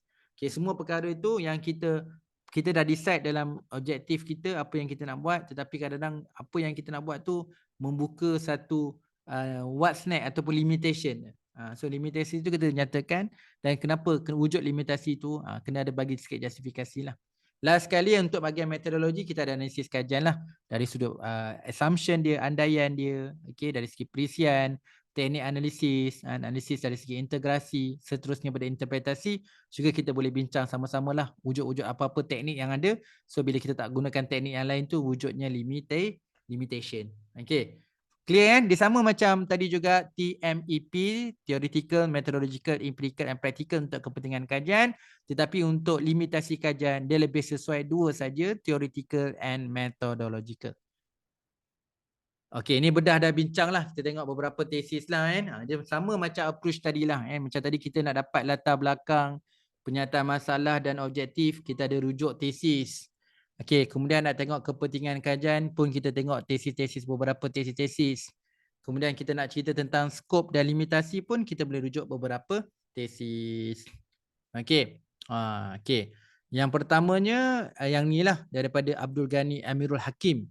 Kalau dia terbalikkan, bukan terbalik maksudnya kalau ikutkan saya rasa ni adalah Amirul Hakim Abdul Ghani. Okay. Topik dia adalah Empirical Examination, the Social Reporting Practice in Islamic Bank in Malaysia and Bahrain. Okay, dia cerita research scope and approach dulu. Dia ceritalah macam kita ni panggil scope lah. Tapi nama dia research scope and approach. The thesis take the objective approach, philosophical assumption while adopted realist position in ontology. So dia ada tiga tu, nanti kita bincang kat metodologi. Kita ada ontologi, epistemologi dengan axiology. Kalau ontologi ni pengetahuan. So kalau nak cerita tentang topik ni secara ontologinya, kita dah ketahui atau belum ketahui. Kalau ontologinya yang belum diketahui, bermaksudnya kita boleh buat ke dalam research on kualitatif. Kalau sudah diketahui, kita boleh buat kuantitatif research. Okay, next dia sambung. The thesis. Kalau tanya saya kurang berkenan sikit cara penulisan dia kan. The thesis. Tu kadang saya buat line biru tu kan. Kadang-kadang tak tahulah, kadang-kadang setengah orang buat proofread ataupun kita sebagai yang kadang-kadang dah selalu baca artikel, rasa macam tak kena je ayat the thesis tu kan. Itu kena improve lah kan.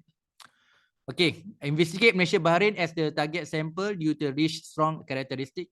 Okay, yang pertama tadi nak cerita dari segi teori punya part. Okay, yang scope sebenarnya di highlight kepada nak cerita country dah kat sini. And country, kemudian dia kata 3 stage content analysis. Ini cerita sikit tentang kita punya method juga. Nombor 1 cerita dari segi aspek theoretical. Okay, yang kedua cerita tentang country, kita punya sample. Okay, stage yang ketiga cerita tentang instrumen lah. Instrumen dan juga kita punya research strategi. Okay, yang tu yang ditulis pada bahagian research scope and approach. Okay. Kemudian daripada Zairul Uzair ni, topik dia Business Continuity Management Framework for Disaster Resilient SME in Malaysia. So dia nama dia research target and scope. Dia ikutlah kan. Kalau kat sini dia pakai nama dia research target and scope. So yang pertama saya ringkas, saya baca yang kat bawah tu lah kan. So menjelaskan dengan beri justifikasi pemilihan topik, industri dan negara. Tu dia cerita dulu lah tentang topik apa, melibatkan industri apa, dan fokus pada negara mana. Okey, kemudian dia sambung cerita tentang objektif dia. So dia cerita dalam kajian ni apa objektif khusus dia. Dia ceritalah. Okey, yang ketiga tentang stakeholders. Penjelasan sasaran stakeholders dan kriteria dalam definisi SMEs. Kadang-kadang pentinglah kalau tanya saya, kita nak dapatkan sampel ni. Maksudnya kan kalau tengok kalau SME ada beberapa definisi. Contohnya bilangan pekerja. Kalau masuk definisi SME ni bilangan kerja sekian-sekian. Okey, dari segi perolehan, maksudnya pendapatan dia, hasil dia. So berapa hasil setahun. So nak duduk kategori dia small ke, dia medium ke, dia enterprise ke, dia large ke. Okay. Saya sendiri cerita pasal scope and assumption. Saya pakai nama scope assumption lah. So saya tulis, to pursue to meeting all the objective, the scope of this project is crucial. The scope of this research focus of the following 3 area. Saya beritahu lah, kajian ni scope saya yang pertama dia melibatkan 3 perkara strategic relationship. Lean Six Sigma, strategic control system dengan organization performance. Okay, fokus ke automotive industry dia. Populasi kajian ni termasuk untuk case study dengan survey. So target untuk automotive industry saja dekat Malaysia. So dalam kajian ini untuk pembangunan tools dia saya develop based on the AHP yang saya bangunkan based on the system based Excel. Maksudnya gunakan Excel je. Maksudnya saya tak gunakan software tapi saya bangunkan sendiri tools ni dengan gunakan multi criteria decision making punya analisis, gunakan AHP dengan menggunakan Excel. Tu saya punya scope. Okey, assumption ni, andaian dia. Andaian respondent in this study have broad expertise. Semua responden saya dan semua participant saya pastikan dia expert dalam bidang lean operation, strategic management dan performance. Okey. Respondent consists of panel expert to manage with honesty and the best knowledge. Itu memang saya punya ni lah kan. Last sekali adalah untuk endorsekan tools ni, automotive expert as a decision making tool, effective and systematic evaluation for the supplier are reliable. Ini assumption saya lah kan. Okey, yang ni daripada Tengku Analiza ni. So dia buat limitation. Tadi tu yang contoh-contoh 3 sebelum ni tu lebih pada contoh scope. Kita tengok pula contoh macam mana nak tulis limitation. Okay. Like any other research, mine has its limitation. Okay. Dalam kualitatif ni boleh pakai lah I do not claim that the interview I conduct I represent a sample teacher experience in reality and implementation initiative and policy. My research is also not stating that the outcome. Ni cerita tentang limitation ni lah. Okay. Jadi dia tak buat apa? Not state the outcome in the sole representing how MOE perceive English language. So ni limitation yang dia cerita lah. Okay. So kalau kat sini limitation ni lebih pada ayat-ayat awal tu daripada dia punya aspek theoretical dia lah. Apa tu further study compare teachers actual experience masih lagi dari sudut theoretical lah. So perenggan ini limitation ni lebih pada aspek theoretical. Okay, Nurfahana Ramli dia buat scope of study dia macam ni. Dia ceritalah. Dia study focus develop instrument, measure of instruction preparedness, 4 type of validation. Tu dia buatlah. Dia buat phase, content, phase validity, content validity, construct validity and concurrent validity to conduct verify new developed instrument. Itu mungkin membezakan kan, kalau kadang orang buat instrument ni cuma melihat pada phase validity dengan content validity. So yang ni dia buat juga construct and concurrent validity. Okay, this study is limited to government secondary school. Ini dari segi metodologi lah, hanya melibatkan sampel atau populasi untuk government secondary science teacher dia. Okay, yang tu dari sudut methodological punya limitation. Okay, next Azizi bin Jaafar ni dia buat CIPP ni. So dia punya batasan kajian kalau tengok ayat pertama, mula-mula cerita bertujuan, okay, memandangkan pelbagai kekangan adalah di luar kawalan pendidik seperti kesuntukan masa dan kewangan. Sebenarnya nak cerita tentang lack of time, lack of finance, ini general punya limitation tau. Kita nak cerita tentang aspek theoretical dulu. Kajian ini hanya menilai pelaksanaan KPI di Sekolah Menengah Bandar di Luar Bandar Negeri Kelantan. Ini sudut method lah. Dari sudut method, dia nak beritahu kajian ni kat Kelantan. Manakala responden kajian ni, responden dia pula tadi location, area. So dia hanya melibatkan guru pendidikan Islam dan pelajar tingkatan 4 saja di 10 daerah di negeri Kelantan. Okey, kajian ini mengkaji penilaian KPSM semakan 2003, okey, peringkat menengah. Oleh itu demikian, dapatan ini tidak boleh dibandingkan dengan kajian pengkaji penilai KPI di peringkat menengah rendah. Okey, itu dia punya limitation dia.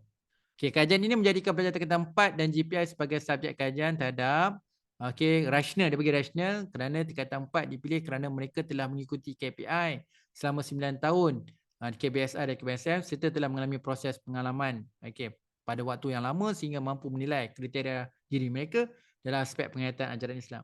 Pemilihan GPI dalam kajian ini kerana mereka adalah sebagai pelaksana secara langsung dalam pelaksanaan. Kajian ini hanya memberi tumpuan pada tingkatan 4 yang belajar dari SMK Negeri Kelantan kerana budaya dan masyarakat negara ini majoriti adalah Melayu dan Muslim. So ni dia bagi justifikasi kenapa dipilih Kelantan. Kat sini majoriti 90% Melayu Muslim sebab dia ambil daripada Jabatan Perangkat Malaysia. Ada proof lah. Justify kenapa dia pilih Kelantan. Okey, kemudian dapatan kajian ini terbatas pada pelaksanaan KPI di sekolah tersebut saja. Oleh itu, kajian ini tidak boleh digeneralisasikan kepada seluruh pelajar dan JPI sekolah menengah di Malaysia tetapi hanya dapat dijelaskan di peringkat negeri Kelantan sahaja. Kajian ini beri tumpuan pada pelaksanaan KPI yang sedang dilaksanakan untuk tingkatan 4 sekarang. Okey. Okey, Ruzanifah course name, binti course name buat tentang Goldina accepted. Okey, kita tengok scope and limitation dia. Kalau saya summarize, dia ada 3 ayat kat situ.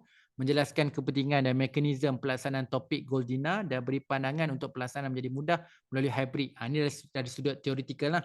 Kita dulu tentang scope dia. Okay. While the dissertation provide novel contribution the body of knowledge, it has several limitation. Dia buat cerita limitation lah. So limitation that need to identification, acknowledgement, the research, early attempt that. Therefore, any shortfall and limitation in research need to be resolved in future research. This section discuss the limitation. So dia cerita detail lah. So limitation yang pertama dia akan cerita nanti dekat instrument development. Dari kedua adalah generalization, kemudian sampling bias dan kemudian potential variable relevant for study. So dia cerita lah. First limitation this research due to development of instrument. Bagus ni, jujur ni bagi saya. Bagus ni kadang writing cara tesis orang Malaysia ni lebih detail sebenarnya. Okay. Although rigorous effort has been made. So walaupun kita dah buat pembangunan instrumen kita secara rigorous, there are still plenty of room to enhance the measurement by test, retest using different samples. Maksudnya dia tak buat test, retest using different samples. In addition, since scale for trust and self-efficiency have lower R-square, this scale need to be relook balik, test and further. So kena tengok, improvekan lagi, especially untuk trust and self-efficiency variable. Since large amount parameter are being estimated in research, therefore greater sample size is required to test the model. This research although have sufficient number the sample, but not large enough to detect. Maksudnya walaupun sampel dalam cukup, tapi dia mencadangkan supaya ada satu sampel yang lebih besar lagi ke depan. Itu limitation dia lah. Bilangan sampel, bilangan dari segi dia punya nilai testing dia. So kena tengok balik. Itu dia punya limitation dia. Okay, since sample generate through the online Goldina, the result of the research limited to generate to different contexts such as offline Goldina, community as well as the general population. Some measure have been employed, ensure generalizability by employ probability sampling and bootstrap technique for data analysis. Bootstrap technique validate multivariate model by drawing a large number of subsample. Okay, third limitation, sampling bias. Due application to the internet survey, the inference toward population is limited since though without internet access unable to participate the survey. Ini cerita tentang sampling bias pula. Okay, finally demography variable may also play a role such as kita boleh tengok demografi lah. So boleh buat kajian fokus pada gender, education, employee income. So contoh-contoh ayat-ayat ni kan boleh dipertimbangkan. Okay, saya reverse balik. So demographic such as gender, education, employment, income, experience using Goldina ni, so the part of the analysis. So ini bahagian metodologi lah. Okay. Kemudian jadi ini cerita pasal sampling. Ini pun dari segi limitation dari sudut methodological juga. Peringatan yang seterusnya, since sample generate through the online, the result this study. Okay, yang ni pun dari segi data collection, ini pun dari segi limitasi dari sudut methodological. Yang pertama ni establish good measurement, there are still plenty to enhance. So nak tengok lagi lah, tambah baik item yang sedia ada. Yang ni adalah part of the theoretical. So ada part theory suggestion, untuk bagian limitation ni dia ada cerita tentang aspek theoretical and juga methodological. Okay, tu Tiani yang tadi buat modul tadi, limitation ni kat sini claim menyatakan lokasi kajian ni dekat petaling perdana dan melibatkan form 4 dalam subjek biologi saja. Tu fokus kajian ni lah. Okay. Okay, kemudian kajian ini hanya fokus pada untuk kajian to score, buat pretest, post-test, retention. Further, the conceptual change among the student will explore. Okay, ini dari segi scope dia. This topic cover the study is movement. The topic has been chosen because the content blah, blah. Based on the study needs the cognitive theory. Okay. The type of problem posed activity. So, dia menjelaskan topik kajian apa dan bagaimana teori aplikasi dan kajian ni. So, yang keempat tu boleh jadi penjelasan batasan. The type of problem posed activity employed in this study will only focus on semi-structured and structured problem posed. Cuma dia fokus dua je, semi-structured dengan structured posed, because the student involved in the study is considered as a novice student. Okay. Okay, ni kemudian kita nak masuk topik yang seterusnya lah. Okay, setakat ni ada soalan tak? Sebelum kita masuk outline dan senarai semak. Untuk chapter 1, kita dah selesai untuk petang ni. Okay, kita dah cerita juga sedikit contoh-contoh. Tadi kita mulakan sikit untuk refresh. Untuk alignment antara latar belakang, especially problem statement and objective. Kemudian kita dah masuk sikit definisi operasi. Kemudian kita cerita tentang kepentingan kajian. Dah tengok juga template, dah tengok juga dengan contoh-contoh tesis untuk membincangkan bagaimana nak menulis kepentingan kajian dari sudut theoretical, methodological, empirical and practical. Kemudian kita cerita tentang scope dan limitasi. Begitu juga kita dah tengok dah contoh-contoh template dan juga bedah tesis untuk membincangkan dua aspek biasanya. Biasanya scope kita boleh relatekan berkaitan dengan topik iaitu dengan objektif, method, country dan juga kita punya responden. Kemudian kita boleh cerita tentang limitation lah dari sudut theoretical and methodology and analysis. Okay, ada soalan setakat ni. Kalau kajian terhad kerana privacy and confidential, perlu tak justifikasi? Boleh. Contoh kat sini Syukri kan. Syukri punya justify sekejap ya.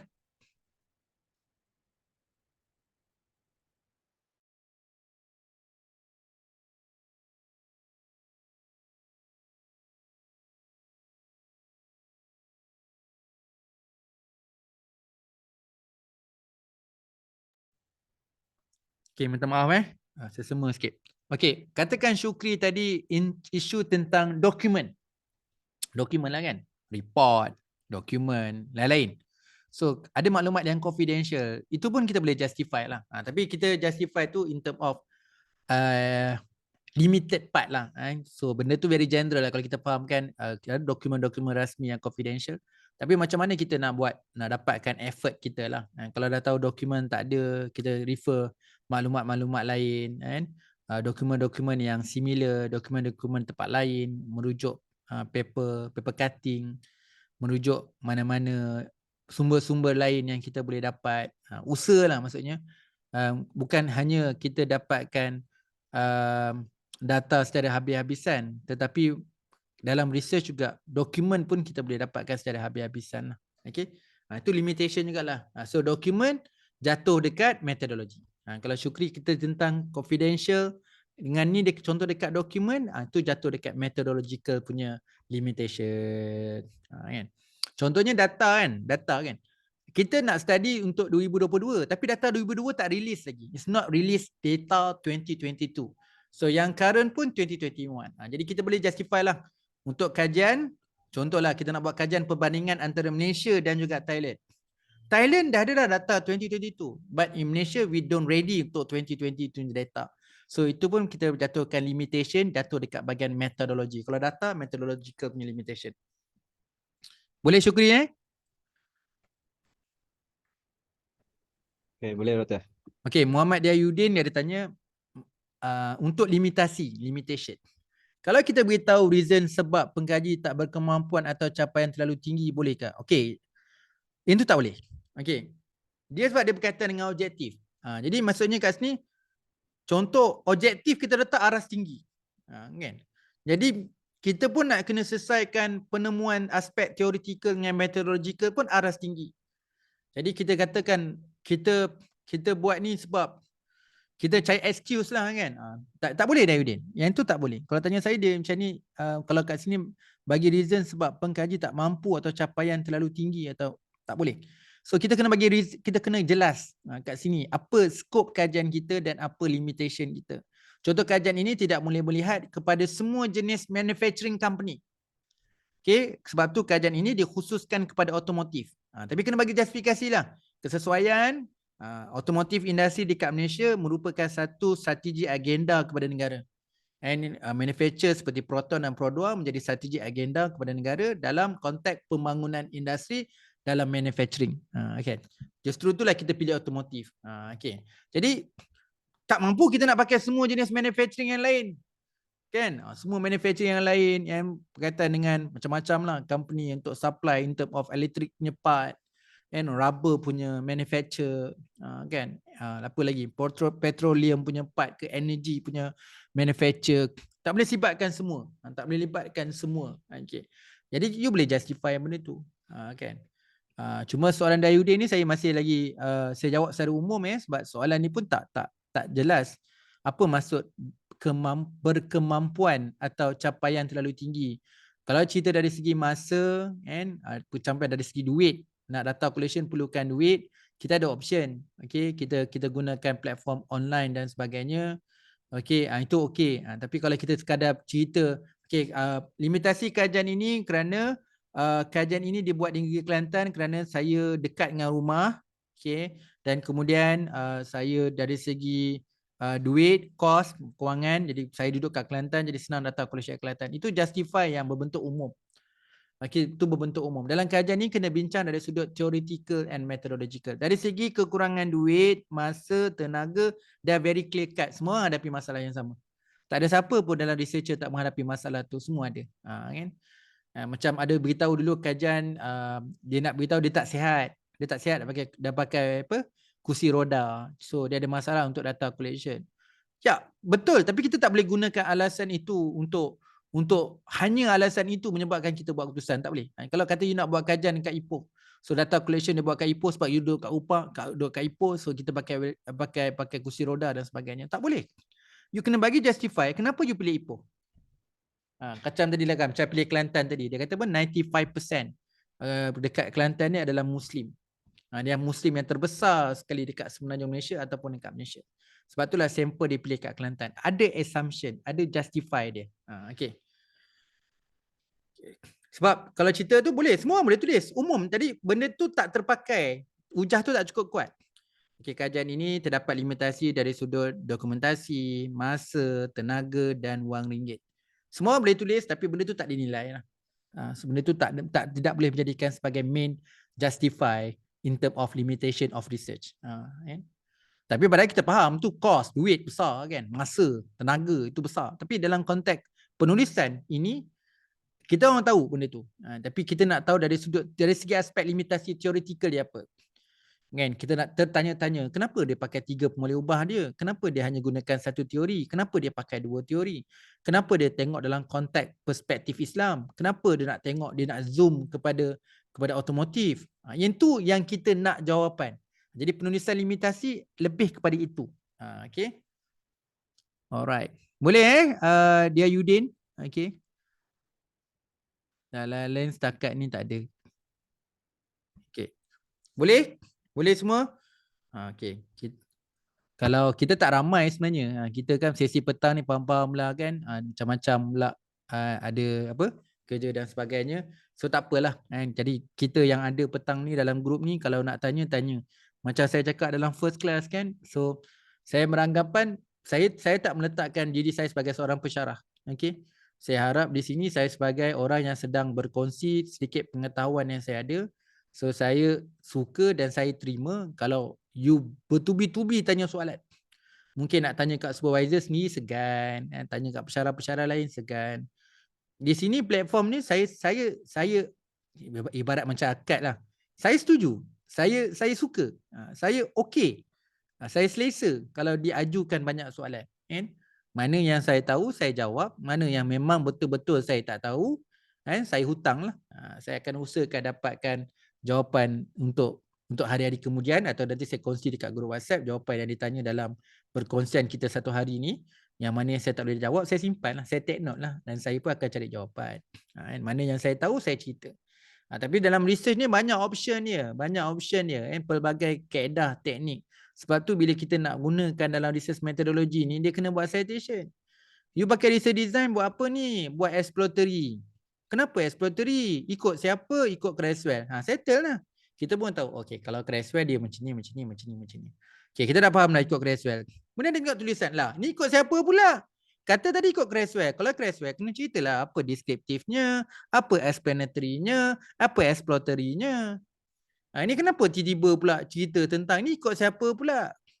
Ni saya ikut Saunders. Tu yang tak jelas. You sekarang ni nak ikut Saunders ke nak ikut Creswell? Kalau ikut Creswell, daripada mula sampai habis. Kalau ikut Saunders, dari mula sampai habis. Sebab research design. Kalau you nak buat rumah, buat plan. Kalau dah buat plan daripada satu kita panggil freelance ni, daripada company A. So, memang dah plan tu buat daripada A. Kontraktor nak buat rumah ni kena follow lah rumah plan daripada kontraktor A. Kan, takkan dah ada research design, lepas tu nak pakai approach yang lain. Kan? Jadi kalau tanya saya, antara kita akan bincang dekat bahagian metodologi nanti, kalau sebab saya nampak ni major part. So bila cerita tentang penulisan tesis ni, saya rasa saya boleh letak juga salah satu selain daripada alignment between latar belakang, problem statement and objective. Dalam bab 3 tu ada satu lagi bab iaitu namanya research design.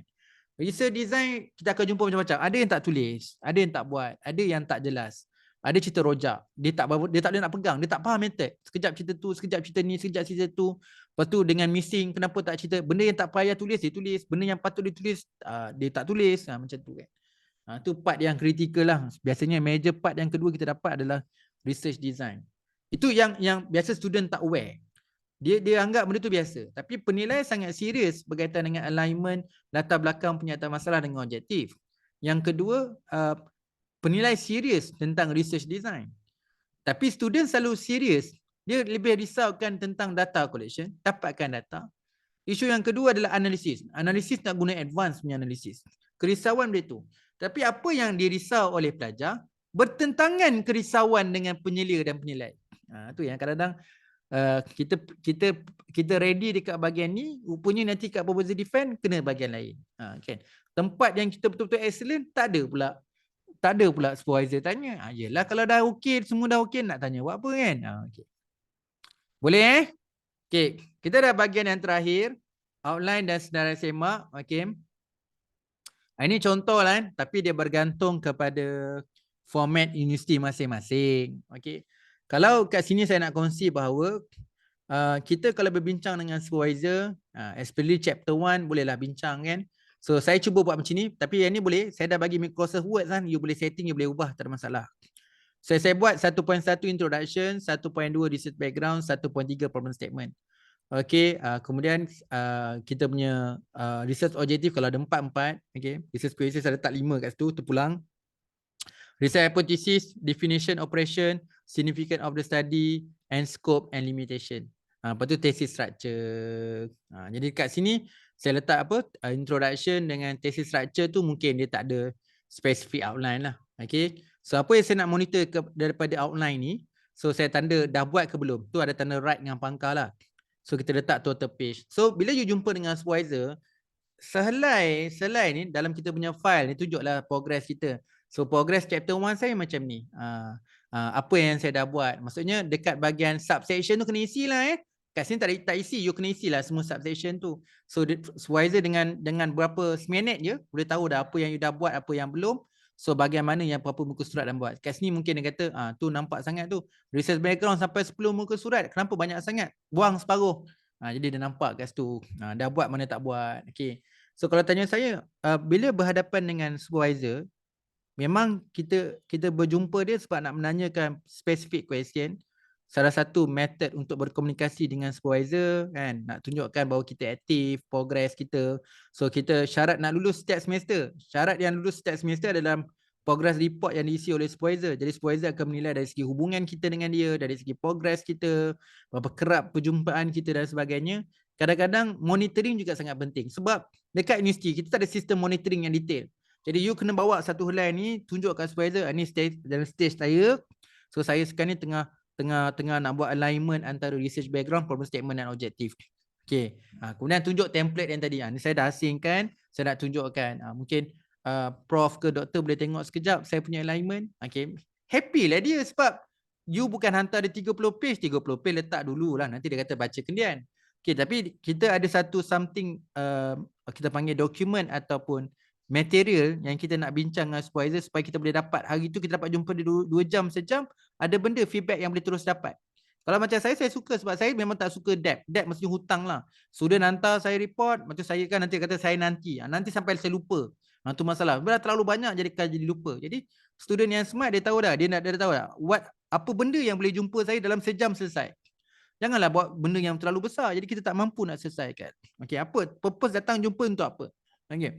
Datang nak baiki questionnaire. Okey, fine. Datang je. Okey, kita locatekan part semua. Kan? Tapi kalau kata datang jumpa saya dah siap buat 1 2 3, minta tengok. Macam mana nak tengok buat 1 2 3 kalau datang pun saya pun kata saya ada lebih kurang sejam je, datang buat 1 2 3 nak semak, macam kadang tak sempat nak tengok. Kan kadang-kadang macam saya nak buat semakan pun saya akan tengok betul-betul satu-satu tu, kadang-kadang take time. Sebab tu kadang-kadang semakan tu dia bergantung, sebab tu saya letak sebulan. Waktu saya tengah free, dia boleh jadi 4 5 hari, dia boleh siap 7 hari, tapi saya tak berani nak janji 5 hari atau 7 hari, saya letak sebulan. Habis kita communicate lah lepas tu kan, kata saya tengah free ni. Okey, kita boleh kalau hantar hari ni dalam 9 hari lagi atau 10 hari siap lah. Kan? Okey, jadi boleh yang first untuk template ni nak cerita outline. Outline dan juga monitoring. Kita nak semak kan, jadikan sebagai checklist. So apa yang kita dah buat, berapa muka surat yang kita dah buat. Okey. Benda yang sama boleh buat nanti untuk chapter 2, chapter 3, chapter 4 dan chapter 5. Memandangkan hari ini adalah perbincangan tentang pengenalan, penulisan dalam bab pengenalan, iaitu dengan ada beberapa template yang saya berikan untuk memudahkan kita menghasilkan penulisan bab 1 yang baik, supaya perkara-perkara utama yang dalam bab pengenalan ni kita tahu macam mana nak menulis dengan gunakan template. Okey, kita coordinate tu ataupun kita prepare dalam template, kemudian baru kita tulis dalam bentuk paragraph and paragraph dalam kita punya chapter punya writing. Okey, right. Okey, ini contoh yang saya dah isi lah. Okey. Tadi yang ni yang blank lah kan. Ini saya dah isi. Okey, kalau objektif adalah objektif saya letak A, B, macam itulah kan. Definisi operasi mungkin ada banyak lagi, bukan 3 je. Okay. Kemudian definisi operasi tak payah cerita tentang maksud tu, letak perkataan apa yang nak letakkan dalam definisi. So significant of the study, you tak supaya nampak, oh bagus kita kan 4 perkara, itu theoretical, method, empirical and practical. Scope and limitation, you pecah scope, ada theoretical limitation dan juga ada methodological limitation. Okay. So you prepare lah untuk chapter 1. Kalau tanya saya sebutkan pagi tadi. Yelah, kalau chapter 1 ni dapat 5 page, 6 page pun dah okey dah. So you boleh move to chapter 2 dah. Okey, ni nak bedah dan bincang untuk menulis structure thesis. Sebab ada setengah universiti, dia ada satu lagi section tau. Tengok macam saya letak ni lah kan. Ada setengah universiti, dia ada 1.10 ni, thesis structure. Ataupun dia panggil outline thesis. Dia ada. Kalau tak ada tak mengapalah. Kalau ada, ada. Kalau ada buat. Ni contoh kita nak buka lah kan. Contoh Duratul Ain Abdul Razak. So dia cerita thesis plan. Nama dia thesis plan. Tapi kat sini adalah structure thesis, thesis outline, boleh macam-macam lah. Dia very simple. Dia cerita this thesis comprise 6 chapter. Chapter 1 buat introduction chapter, provide synopsis, the thesis that include research content, research aim, objective, significant. Chapter 2 discuss the review of literature study, cover brief of history. Nampak? Brief of history. Jadi sejarah tu bukan cerita dekat latar belakang, cerita dekat literature review. Dia mulakan chapter 2 tu brief history of leadership style, share leadership, grow and a conceptual framework. Chapter 3 justify methodology employed. Among section the chapter dia start dengan research paradigm, research philosophy, justification, for selection, research paradigm. Okay. Kalau nak buat benda ni, buat last sekali pun tak apa. Kan? Bila dah siap nanti semua chapter nak buat, okay. Kalau proposal defense, kita kena prepare lah semua kan. At least kita tahu outline atau content setiap chapter. Chapter 4 present within the case analysis of 6 case. Okay. Dan analyze cover the share leadership. Okay semua. Chapter 5 continuation of chapter 4 with the discuss the cross case analysis. Chapter 6 provide conclusion of the thesis. Okay. Ataupun contoh macam ni. Bing Shi Hao ni. Okay. So dia buat outline thesis, dia cerita satu perenggan. Macam tadi dia buat macam ni kan, presentation dia go through chapter by chapter, dia buat macam ni. Ataupun dia buat satu perenggan pun macam ni boleh. This thesis organized as follow. Chapter 2 present the detailed literature, chapter 3 outline research strategy, chapter 4 P-graph, ini also a novel P-graph 8 two-stage optimization model. Chapter 5 in order to deliver more accurate estimation. Chapter 6 focus integrated several environmental indicator. Chapter 7 aim to intend a model cover a social impact. Section 7 dia buat framework untuk biomass supply chain. Chapter 8 conclude remark given in chapter 9. Okay. Okay, boleh juga buat macam ni. Nama dia kat sini thesis structure. Sebelum tu saya nak tunjuk. Dia macam-macam nama. Ni nama dia thesis plan. Thesis plan. Okay, yang kedua outline of thesis. Yang ni untuk siapa ni exploring ni, okay, topik ni. So dia pakai thesis structure. Dia buatlah in chapter 1, a set of context my study bla bla. In chapter 2, I provide conceptual background. Kira cerita macam tu lah, chapter by chapter.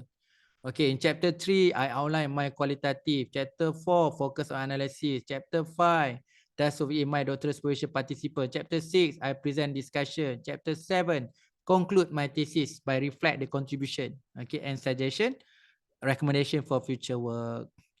Okay, ni contoh Uzair, Zairul Uzair. Dia buat macam ni. Tak payah kalau tak nak tulis dalam perenggan, lukis gambar je, buat figure macam ni. Buat figure macam ni pun boleh kita buat dalam untuk thesis outline atau thesis structure ni. Okay, ceritalah chapter 1 introduction, chapter 2 literature review, chapter 3 current situation in Malaysia, research 4 research process. Okay, macam saya punya second PhD saya pun saya buat benda yang sama. So macam dia buat chapter 2 literature review kan. Dia chapter 3 tu, saya chapter 2. Dia letak chapter 3 current situation in Malaysia, tapi saya sebenarnya current situation in Malaysia chapter 2, chapter 3 literature review lah.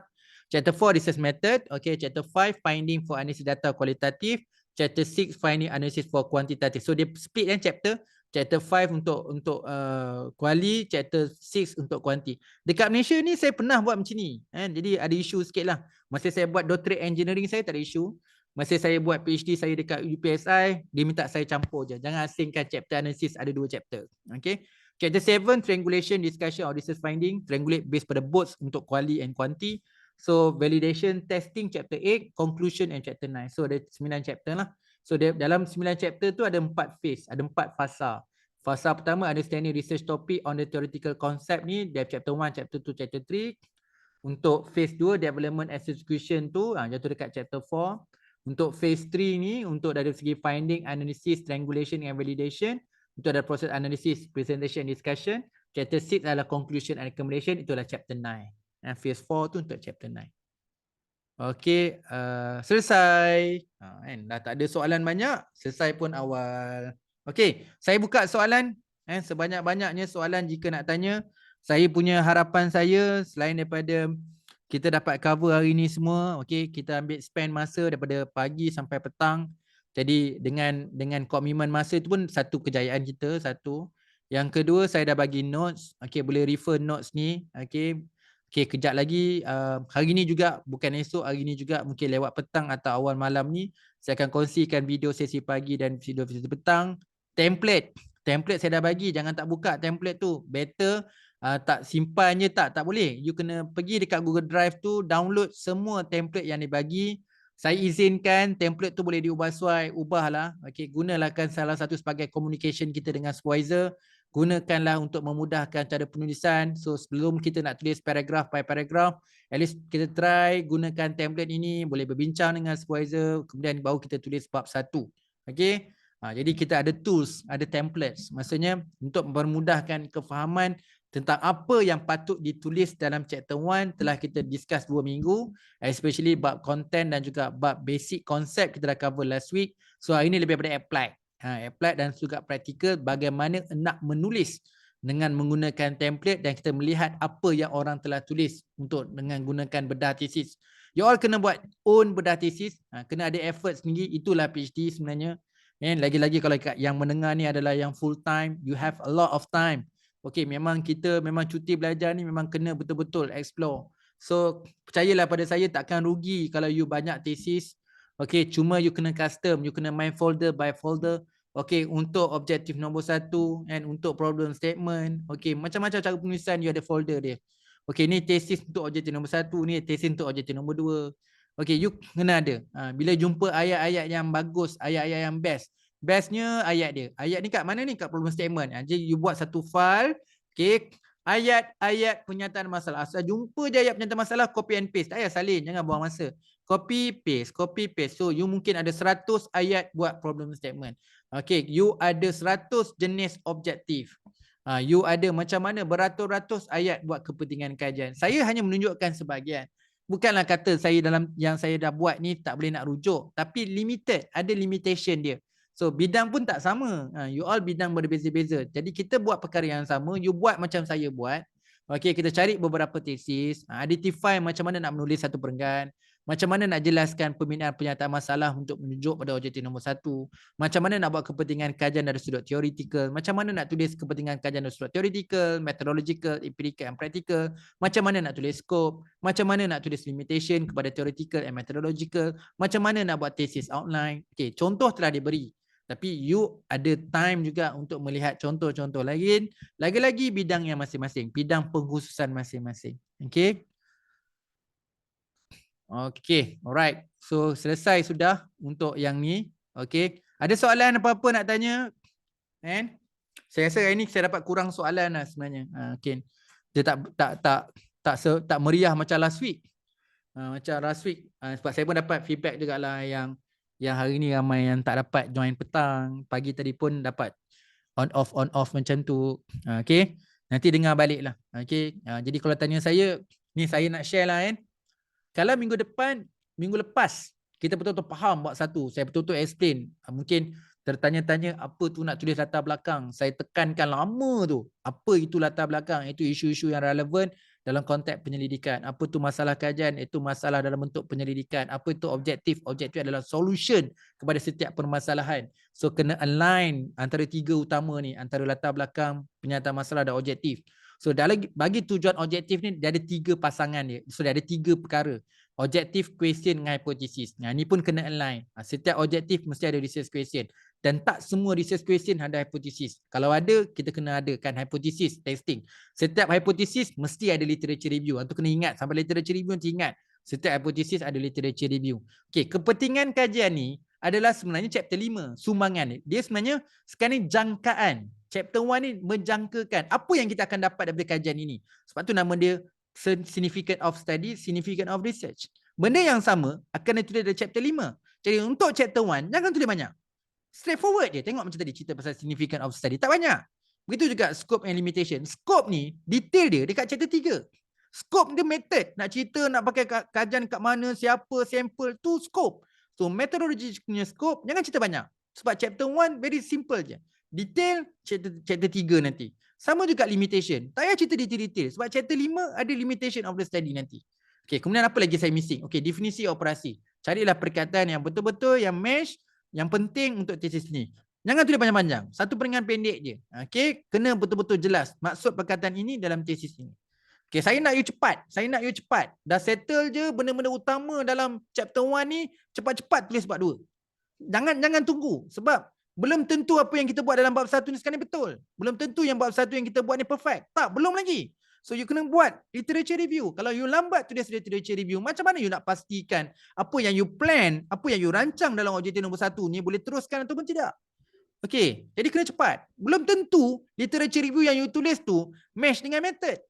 Okay, ada part yang you kena revise, ada yang kena, saya suka sebut ECRS. ECRS tu sebenarnya dalam bidang saya, dalam engineering kita biasa sebut ECRS. ECRS maksudnya dalam tesis ni ada E, eliminate. Ada part yang memang kita kena gugurkan, memang kena buang. Kalau kita letak cari pasal, maksudnya letak benda ni ada masalah tapi objektif tak ada. Maksudnya kena eliminate. Yang kedua adalah rearrange. You kena rearrange. Sebelum rearrange, combine. Combine. Ada part, kenapa cerita banyak kali? Kenapa cerita sampai 3 perenggan kalau boleh cramkan jadi 2 perenggan? Okay, kenapa nak cerita berulang-ulang balik? Jadi yang tu combine. Yang ketiga baru rearrange, susun balik. Macam tadi kalau saya nampaklah kepentingan kajian kita bedah tadi kan. Sepatutnya kalau dah cerita tentang kepentingan kajian dari sudut teoretikal, ceritalah perenggan yang mula-mula. Lepas cerita teoretikal, kemudian ceritalah dari sudut methodological, lepas methodological, ceritalah empirical, baru practical. Itu susunan yang sepatutnya, begitu. Kan? Jadi kita susun tu rearrange. Last kali simplify. Chapter 1 memang simplify. Saya rasa antara yang akan keluar dari mulut supervisor kalau bab 1 kalau kita lebih panjang, ni chapter 1, simplify. Tak perlu panjang-panjang. Bukan kita buat literature review. Okay? Tu benda-benda yang kita akan strengthenkan lah. Plus hari ni, saya tunjukkan benda yang sama, kita ada bedah tesis dan juga ada gunakan template. Okay. Jadi nampak macam sikit, tak banyak pun chapter 1. Tapi kalau ikutkan macam saya tak berhenti saya bercakap daripada minggu lepas sampai hari ini, banyak-banyak dalam bab 1 ni bahagian yang kita tak boleh buat mistake. Okay, sebab dia akan memberi kesan kepada penulisan kita lah. Okay. Cuma pesanan saya tadi serius, itu serius. Jangan, saya ramai sangat jumpa orang terlalu lama dekat chapter 1. Terlalu lama chapter 1. Kenapa? Terlalu lama dengan chapter 1, you tak berganjak pada chapter 2. Sebenarnya chapter 2 tu chapter 2 tu sangat penting. Kat chapter 2 tu lah baru you akan nampak. Kalau saya lah tak betul. Rasanya method kita selama ni kita jangka nak pakai method tu tak betul. Lepas kita buat literature review pun kita tahu. Bila kita dah keluar theoretical framework yang conceptual framework pun kita fikir balik. Macam tak boleh buat ni. Tak boleh buat mandating ni. Tak ada literature support pun. Nak buat hypothesis pun tak ada literature support. Tu nampak tu. Semasa literature review tu baru kita fikir balik. Macam tak boleh proceed objektif nombor 3 ni. Tu tujuan dia. Kenapa kita kena pergi dah dekat literature review. Cukuplah. Kita okay. Supervisor pun setuju. Kita punya objektif. Kita punya direction dah okay. Move to chapter 2 lah. Kan? Dia macam ni. Muhammad Dayudin. Hipotesis ni untuk quantitative research. You kata hipotesis 1 kan. Terdapat hubungan antara A dan B. Mana literaturenya? Mana literaturenya? Maksudnya literature tu kat bab 2 nantilah. Okay. So kita pun cari kan. Cara nak jawab dalam research ni, dia cakap dalam bentuk spesifik. Oh, untuk hipotesis nombor 1 tu ada dekat 2.7.2. Jadi 2.72 ni untuk hipotesis saya punya satu punya literature. Oh, untuk hipotesis nombor 13 yang mana? Tu ada dekat 2.7.13. Itu dua perenggan tu saya menulis literature untuk berkaitan hipotesis nombor 13. Every single hypothesis mesti ada dia punya literature review. Sebab hipotesis tak jadi sendiri. Dia terhasil ataupun tercipta daripada literature review. Literature review adalah berpandukan kepada previous research dan juga based pada teori. Sebab hipotesis mesti berkait dengan teori testing. Tapi dia ada jalur dia lah. Hipotesis datang daripada literature, iaitu literature review bermaksud daripada kajian-kajian lepas dan juga daripada teori yang berkaitan. Itu kelahiran hipotesis yang tu. Maksudnya kalau macam mana hipotesis tu lahir? Perkahwinan antara teori dan juga kajian lepas. Maksudnya perlu ada literature review dia. Boleh yang tu Okey, ada lagi tak? Kena cari Azrina kan, macam minggu pertama dah beritahu kan macam mana nak cari database tesis. Try snowball sebenarnya Azrina, try snowball. Kadang-kadang kalau you dapat satu tesis yang terbaru, cuba snowball. Kadang-kadang tesis tu refer siapa. Jadi kadang-kadang gunakan teknik snowball juga untuk dapatkan tesis-tesis yang lain dan sebagainya. Kan? Kalau tanya saya lah, dalam dunia akademia, saya tak pernah delete file berkaitan tesis. Ini je antara benda kan. Orang lain jumpa, walaupun kalau orang yang saya baru kenal 2 kali minum dan sebagainya, kadang ringan je mulut saya, dia kata, itu buat PhD tajuk apa, tajuk sini. Okey tak kalau saya request kita buat sistem barter tukar tesis? Saya request je, kenapa? Walaupun tesis saya lama, saya kata, tesis saya 2011. Boleh tak you punya tesis dengan saya kita kongsi. Saya bagi tesis saya, you bagi tesisnya. Lepas tu kita buat lah. Kalau macam saya, dia tanya, okey tak tesis saya, you nak kongsi dengan siapa-siapa, saya okey. Kalau you punya tesis, mana boleh kongsi tak? Dia kata tak boleh lah, kongsi untuk saya seorang je. Okey, tak apalah, saya pegang lah amanah tu. Tapi saya tahu macam ibarat macam orang lain macam, lah kenapa kau nak kongsi tesis? Kau tahu tak harga satu tesis berapa? Dia belajar tu kat UK. Aku ingat harga tesis ni dia belajar 4 tahun kat UK, harga tesis dia mungkin 200,000 kot. Jadi aku dapat 200,000 apa? Kan? 200, nilai 200,000 pun susah nak digambarkan. Orang buat tesis ni banyak masa, pengorbanan dan sebagainya. So sebab tu saya menghargai. Kalau katanya saya memang hobi kumpul tesis tu tak ada yang rugilah. Tak ada yang rugilah. Banyak benda lah. Kan? Saya sampai sekarang ni tesis yang tahun 2000 pun ada. Yang tesis saya, yang first tesis yang saya baca untuk saya faham dalam bidang saya 1998. Ada lagi tesis tu saya simpan. Dan saya baca balik 1998, hidup saya 2023 ni, saya baca tesis 1998 tu tak ada apa yang peliknya, masih lagi boleh diterapkan dalam, kalau dalam management, dalam organisasi masih lagi relevan.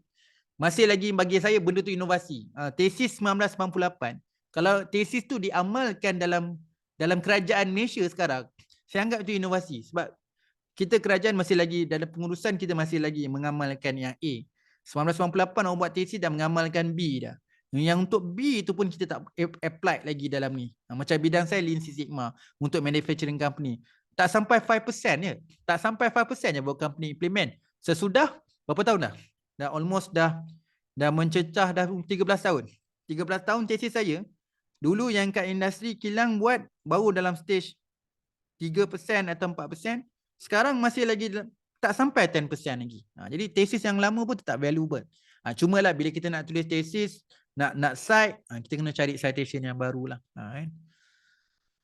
Lagi-lagi tesis agama, lagi best. Contohlah kalau saya kan, kawan-kawan buat kajian tentang pengajian Islam dan sebagainya, tesis tu memang takkan ada expired.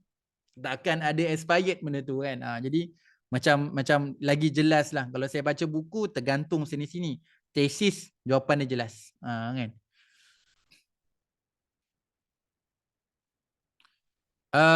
Azlina join tak first class kita? Macam Azlina ni macam mungkin termissing first class. First class kita saya dah ajar dah database untuk dapatkan tesis. So kalau setakat type perkataan loyalty, type perkataan ni ada join. So cuba dah explore dah semua database tu.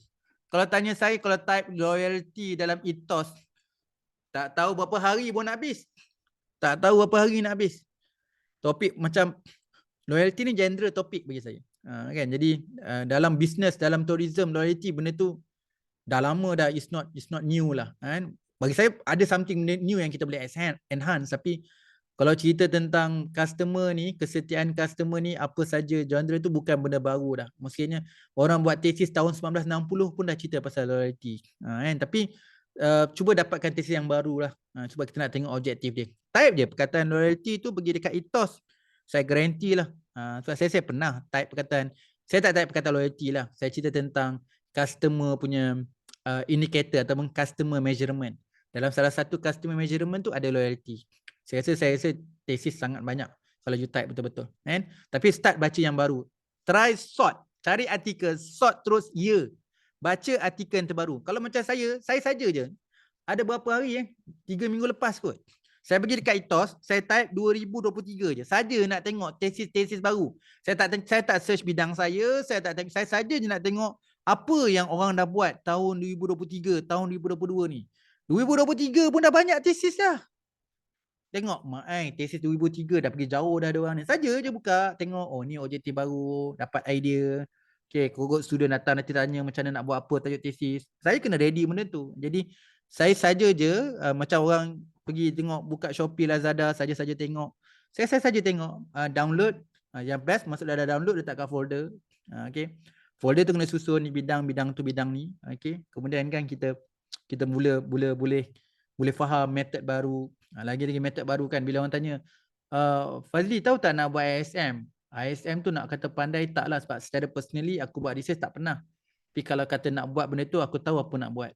Dan aku pun dah ada material dah. Aku dah ada collection tesis untuk ISM. Banyak. Aku ada berpuluh-puluh aku ada. Dan aku tahu kalau tesis ni buat apa, tesis ni buat apa, tesis buat apa. Kalau data ni macam mana nak menganalisis data ni dah tahu. Cuma secara practically tak buat. Tapi orang kata konsep mapping tu dah ada. Jadi kalau tanya saya suka belajar mapping dulu. Belajar benda yang baru walaupun tak buat. Oh macam ni. Oh macam ni. Oh step. Dapat mapping okey lah. Cuma tinggal nak buat je. Kan? Tapi nak dapat mapping tu kadang-kadang buka buku lain juga. Kan? Untuk faham mapping tu. Kan? Tu bagi kalau tanya saya lah dalam sebab saya ajar research method. Jadi bila student tanya, at least tidak pun saya boleh mappingkan lah. Oh, ini topik ni saya tahu benda ni. Cuma saya honestly, secara jujur, saya tak pernah lagi analisis, tak pernah lagi collect data untuk method yang ni. Tapi kalau you cerita dia, apa kelebihan dia, macam mana nak guna, kalau saya selaku penilai, kalau orang tulis, saya boleh faham. So, baca tesis, saya boleh faham. Kan? Dan saya pun kadang-kadang, orang datang buat research, Analisis macam-macam kan. Method macam-macam. So saya jadi penilai. Jadi ini pun banyak. Depan saya ada 3-4 tesis tak habis baca lagi untuk PhD. Okey. Jadi kadang-kadang method dia berbeza-beza. Jadi nak faham method tu kena carilah buku. Kenalah carilah tesis. Kan? Explore. Kalau tanya saya punya bahagian, okey, kalau nak minta doa, doa insya-Allah kan. Ya, betul. Tapi masing-masing kena usaha lah. Masing-masing kena usaha lah kan. Jalan dah ada kan. Nak cari tesis dah ada. Kita nak bedah tesis pun dah tengok hari ni. Nak tak faham konsep apa yang dikatakan macam mana objektif nak cari penyataan masalah pun kita dah bincang hari ni. Kita pun dah bedah macam mana. Nak buat ayat-ayat pun dah ada. Pelbagai example pun ada. Boleh explore. Okey. Ada apa-apa tambahan lagi soalan? Okey.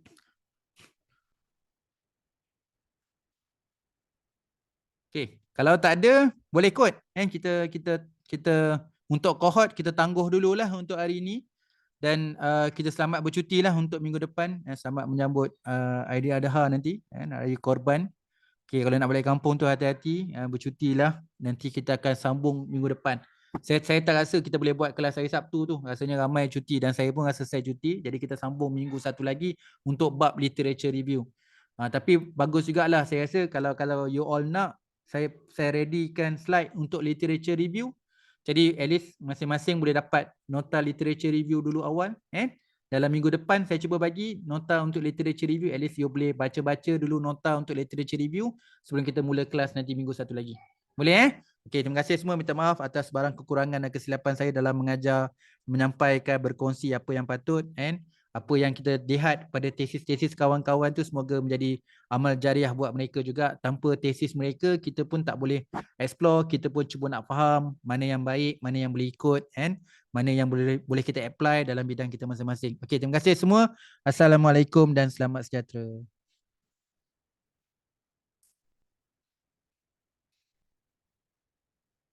Terima kasih Doktor.